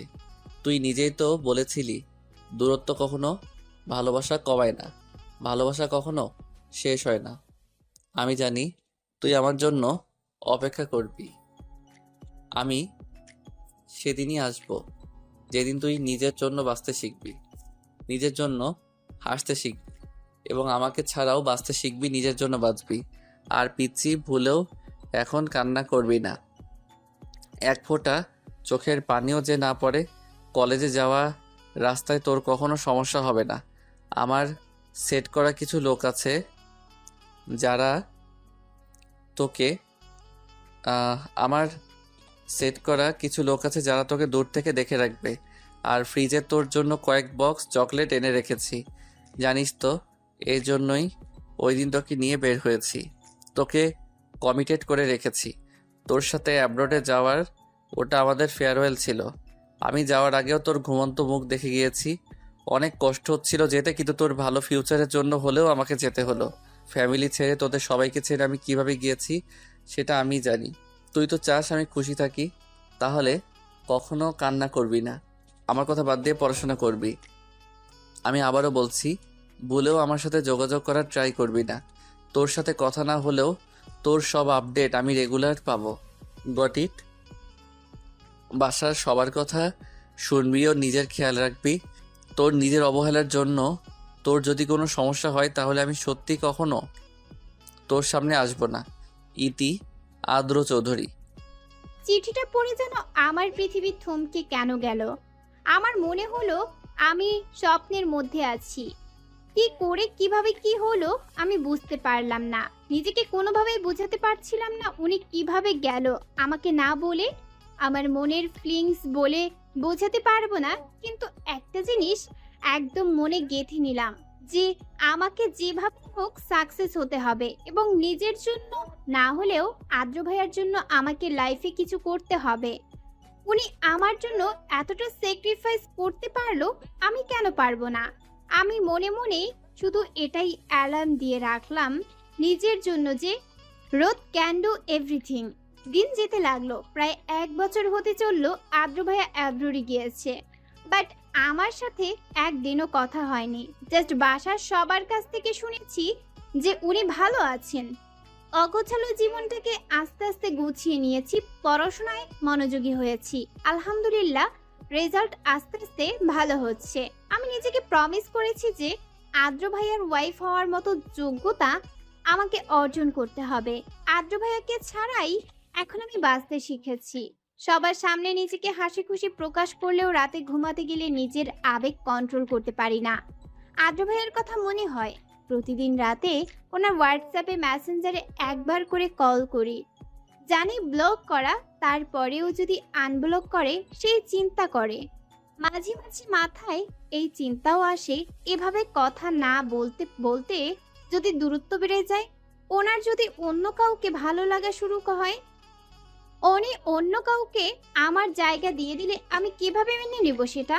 আবার মনে হয়, আচ্ছা উনি কি আমি যেমন ওনার কথা প্রতিদিন চিন্তা করি সেম ভাবে প্রতিদিন আমাকে নিয়ে ভাবে? আর এই তো এইভাবেই দিন যেতে লাগলো। অয়ন ভাইয়ার সাথে মাঝে মাঝে দেখা হয়। উনি অনি আপুকে নাকি ভালোবাসেন। আমি সাজেস্ট করলাম প্রপোজ করে ফেলুন, নয়তো হারিয়ে ফেলতে হবে। সময় প্রবাহমান, নিজের গতিতে চলতেই থাকে। মানুষও সেই সময়ের সাথে ভেসে যায় এক ঘাট থেকে অন্য ঘাটে, পিছনে ফেলে যায় কিছু সুখ দুঃখ বিজড়িত মুহূর্ত। প্রতিদিন আমাদের এই বেঁচে থাকার জন্য লড়াই প্রকৃতির সাথে, সমাজের সাথে, পাওয়া না পাওয়া আর মিথ্যাও সমঝোতার সাথে। যেমন মানুষ এই বহুরূপী লড়াইয়ের কাছে পরাজয় মেনে নেয়, সেই হেরে যায় জীবনের কাছে, হেরে যায় নিজের কাছে। নদীর স্রোতকে যেমন নিয়ন্ত্রণ করা যায় না, প্রবাহমান জীবনের গতিকেও তেমনি নিয়ন্ত্রণ করা যায় না। নিজেকে সেই গতিতে মানিয়ে নেওয়ার নামই বেঁচে থাকা। আমি এখন ভার্সিটিতে পড়ি।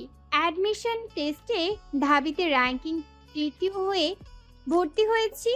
আজকে আমার বার্থডে। আমার এবারের বার্থডে থিম হলো হোয়াইট। আমি হোয়াইট একটা গাউন পরে নিলাম।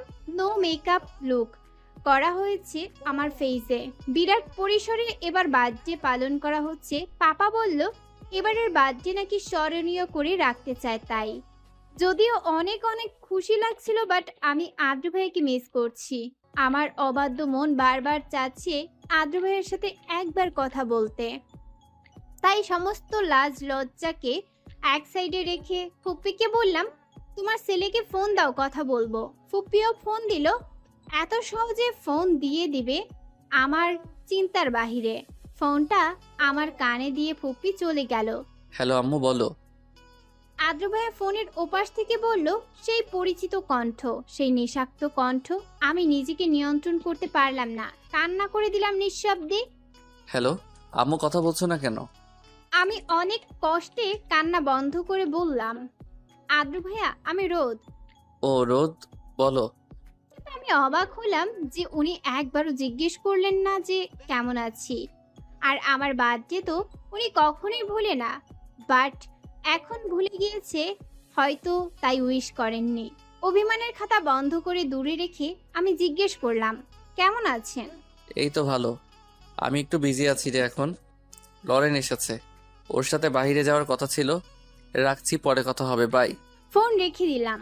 এখন আমার থেকে ওনার ওই মেয়ে ফ্রেন্ড লরেনের প্রায়োরিটি বেশি হয়ে গিয়েছে। আমি হাতের সেই রিংটার দিকে তাকালাম। এটা কি এখন তার মানে মূল্যহীন? ওনার কাছে তার মানে আমার কোনো মূল্য নেই এখন। একবারও জিজ্ঞেস করলো না কেমন আছি। আমার বার্থডে কিভাবে ভুলে গেল উনি? হয়তো আমার বয়স আগের চেয়ে বেড়েছে, কিন্তু ওনার প্রতি ফিলিংসটা সেই টিনেজ টাইমের মতোই রয়েছে। এখনো সেই বাচ্চামোগুলো আশা করছিলাম। কতটা বোকা আমি। আমি আমার রুমে এসে দরজা বন্ধ করে কান্না করলাম। আমার ভালোবাসায় কি ভুল ছিল ভাবছি। কেন এমন করলেন উনি?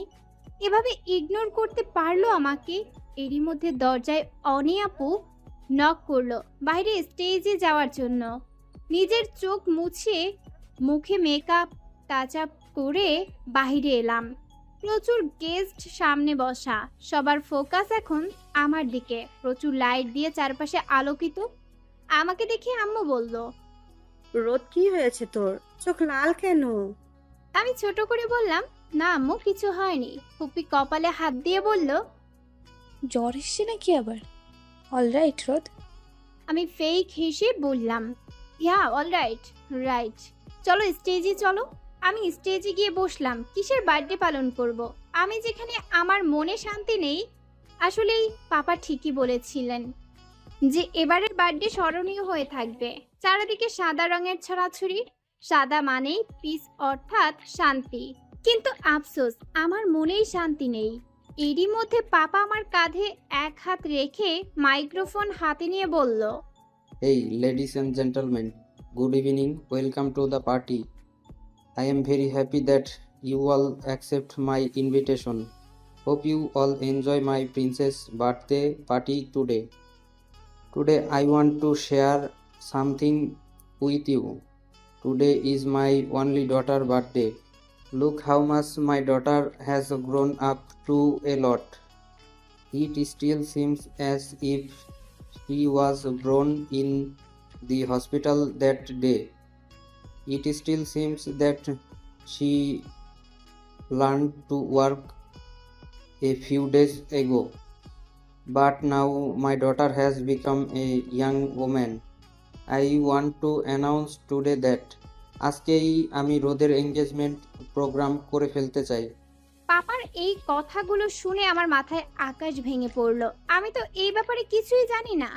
আর বাসায় আদ্র ভাইয়া আর আমার কথাও জানে না।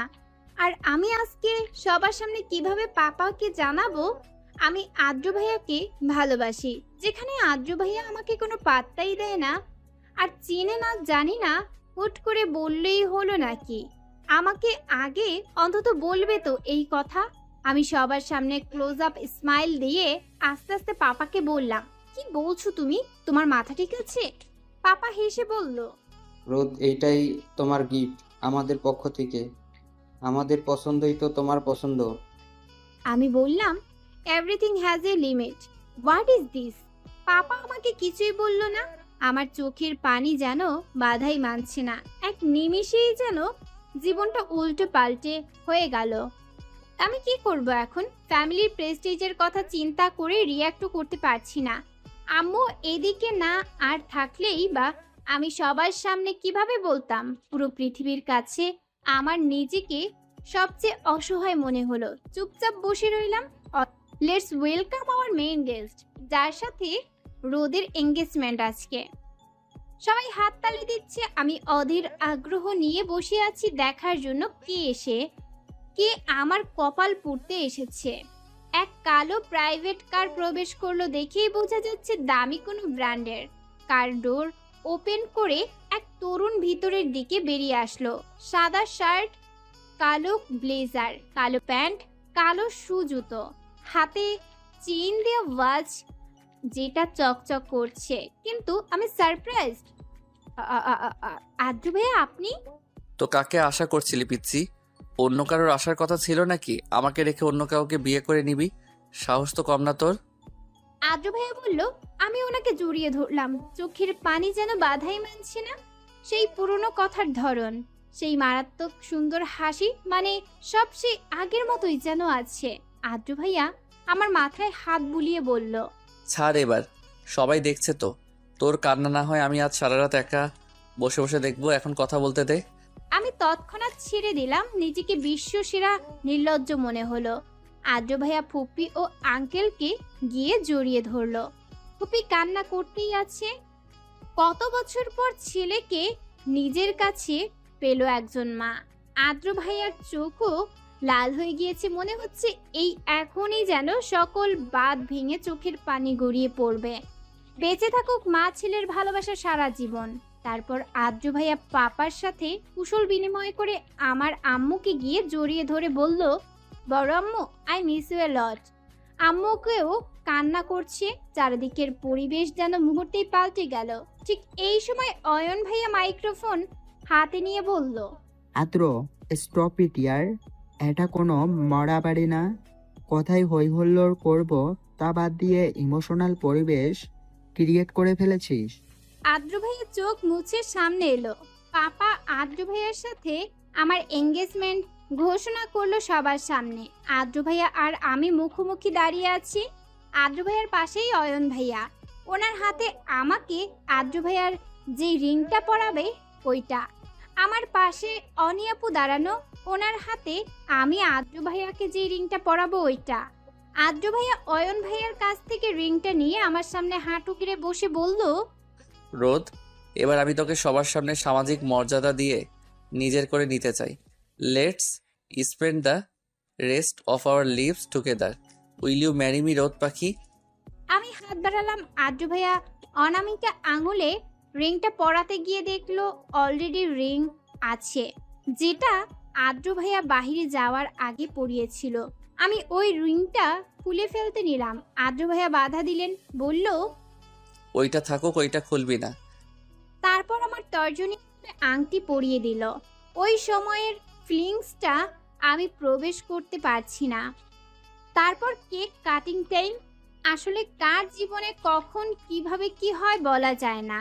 মানুষ ভাবে একটা, হয় একটা, এটাই জীবন। তারপর বড়রা সবাই চলে গেল। সব কাজিনরা এবার আদ্র ভাইয়াকে ধরেছে গান গাওয়ার জন্য। সবার রিকোয়েস্টে এই আদ্র ভাইয়া একটা গান গাইলো। ওনার গানের গলা নাকি মারাত্মক, বাট আমি জানি না এটা। আদ্র ভাইয়া অয়ন ভাইয়ের কাছ থেকে গিটার নিয়ে বসে গান শুরু করলো। I love you and me dancing in the moonlight. Nobody can see. It's just you and me tonight. I love you and me dancing in the moonlight. Nobody can see. It's just you and me tonight. Look at you. Now look at me. How you ever gonna find someone like this? Look at you. Now look at me. How you ever gonna find someone like this? You are the reason my heart skips, drops. Just a little touch. My world stops finally. I know that you are mine. I don't wanna fall, don't wanna play this game of love. Oh, there's nowhere to hide. I really like it. Nothing in the world can make me feel the way you do. The things you do, I really like it. Nothing in the world can make me feel the way you do. The things you do. I love you and me dancing in the moonlight. Nobody can see. It's just you and me tonight. I love you and me dancing in the moonlight. Nobody can see. It's just you and me tonight. বাকিটা নিজ দায়িত্বে শুনে নেবেন। রাতের অনুষ্ঠান শেষে বাসায় আসতে আসতে অনেকটাই দেরি হলো। ক্লান্ত শরীর নিয়ে সবাই সবার রুমে চলে আসলাম। হঠাৎ ফোনে দেখি মেসেজের নোটিফিকেশন। হাতে নিয়ে দেখলাম আদ্র ভাইয়ার মেসেজ। রোদ পাখি, আমি ছাদে অপেক্ষা করছি, যদি ইচ্ছে হয় চলে আসতে পারিস। আমি হেসে রিপ্লাই দিলাম, my dear doctor future husband, আমি উড়ে উড়ে চলে আসছি, জাস্ট ওয়েট। আসলে আমরা হয়তো বয়সে বড় হয়েছি, কিন্তু সম্পর্কটা ঠিক সেই আগের জায়গায় রয়েছে, সেই বাচ্চামো, সেই খুনসুটি। আসলে সম্পর্ক কখনো বয়স মানে না। সত্যি ভালোবাসা থাকলে বৃদ্ধ বয়সেও ভালোবাসাটা সেই আগের মতোই থাকে। আমিও ওনার কথা মতো ছাদের উদ্দেশ্যে রওনা হলাম। শীতের রাত, শহরে শীত তেমন বোঝা না গেলেও কিছুটা কুয়াশা থাকে রাতে। আমি একটা চাদর পেঁচিয়ে নিলাম। আমার রুমে সব সময় কফির সব জিনিসপত্র, কেটলি থাকে, শুরু করে সব থাকে। তাই 2 মগ কফির সাথে নিচে চুপি চুপি ছাদের উদ্দেশ্যে বের হলাম। রাতের ঘুমন্ত শহর আসলেই অনেক সুন্দর, নীরব নিস্তব্ধ পরিবেশ। এসে দেখলাম আদ্র ভাইয়া দোলনায় বসে আছে। ওনাকে দেখেই বোঝা যাচ্ছে উনি ক্লান্ত। আমি এসে কফি এগিয়ে দিয়ে বললাম, এই যে মিস্টার, এত ক্লান্ত শরীর নিয়ে কি দরকার ছিল এই শীতের মধ্যে ছাদে আসার? আদ্র ভাইয়া হেসে বলল, কত বছর হলো তোকে দেখি না। পার্টিতে তো জাস্ট অল্প একটু দেখেছি, তাও আবার মেকআপ করা। আমি আমার ন্যাচারাল রোদ পাখিকে ভালোবাসি, ওসব ফেক চেহারাটাকে না। আচ্ছা, আপনি এমন কিভাবে? একে তো আমাকে না জানিয়ে চলে গিয়েছেন, তার উপর আপনাকে আমি ফোন দেওয়ার পর এমন ব্যবহার দেখে মনের অবস্থা কি হয়েছিল কোনো আইডিয়া আছে? যাই হোক, এখন আপনি ডক্টর হয়েছেন, সবাই আমাকে বলবে ডক্টরের বউ। বাহ, ফিল প্রাউড। আমি যদি তখন না যেতাম তাহলে তুই এই জায়গায় আসতে পারতি না। তখন সারাদিন আমাকে নিয়েই ভাবতি। আমি এই রোডটাতেই চাচ্ছিলাম, জানিস তো। আমার যেতে অনেক কষ্ট হচ্ছিল। আমার ভিতরে যে কি চলছে সেটা বলে বোঝাতে পারবো না, জানিস তো। সময় পেলেই ফোনের ওয়ালপেপারটা দেখতাম, তোর কলেজের সেই বসন্ত বরণের দিনের শাড়ি ও ফুল পরা ছবিটা দেখেও মনে হতো এই তো আর কিছুদিন, তারপরে রোদকে আমি নিজের করে নিব। আচ্ছা, আপনার ওখানের সুন্দর সুন্দর মডার্ন কোনো মেয়েদের ভালো লাগেনি? ওহো, যখন কেউ একজনের মোহ সুন্দরে আটকায়, তখন চারপাশে হাজার হাজার সুন্দর মেয়ে থাকলেও সেই সুন্দর ভালো লাগে না। তখন তার কাছে সুন্দর মানে সেই মানুষটি যার মোহে সে আটকিয়েছে। কফিটা শেষ করেন তাড়াতাড়ি, ডক্টর বয়ফ্রেন্ড। ও, আমি তো ভুলেই গিয়েছিলাম আমার রোদ পাখি এখন বড় হয়েছে, নিজে নিজে কফিও বানাতে পারে। কিন্তু আমার কাছে তুই সেই আগের অগোছালো পিচ্চিটাই রয়ে গেছিস। আমি এখন ভার্সিটিতে পড়ি, সো ডোন্ট কল মি পিচ্ছি, কল মি মিসেস আদ্র বা ডক্টর ওয়াইফও বলতে পারেন। আদ্র ভাইয়া হাসলো আর বলল, ভালোবাসি তোকে পিচ্ছি। আমি অন্যদের মতো বলবো না যে আমার সাথে সারা জীবন থাকতে হবে। যদি আমার সাথে অভিমান করিস আমি সেটা ভাঙাতে পারবো, কিন্তু যদি আমার উপর বিরক্ত চলে আসে আমি সেটা ঠিক করতে কখনোই পারবো না। আর বিরক্ত থেকে জন্ম হয় অবহেলার, আর তোর থেকে আমি অবহেলা কখনোই নিতে পারবো না। যদি কখনো মনে হয় আমার সাথে তুই হ্যাপি না, তাহলে নিঃসন্দেহে আমাকে ছেড়ে যেতে পারিস, বাট যদি থেকে যেতে চাস আমি সারা জীবন রেখে দিতে পারি। আমি হেসে বললাম, আমি সারা জীবন আদ্রের রোদ হয়ে বাঁচতে চাই। আমার পৃথিবী তো আপনাকে ঘিরেই। আমার শত তোকে ঘিরেই। আমার অপ্রাপ্তির মধ্যে প্রাপ্তি তুই। আমার ভালো লাগা ভালোবাসা তোকে কেন্দ্র করেই। মানুষের চাওয়া পাওয়ার শেষ নেই, কিন্তু আমার সমাপ্তিতেই তুই।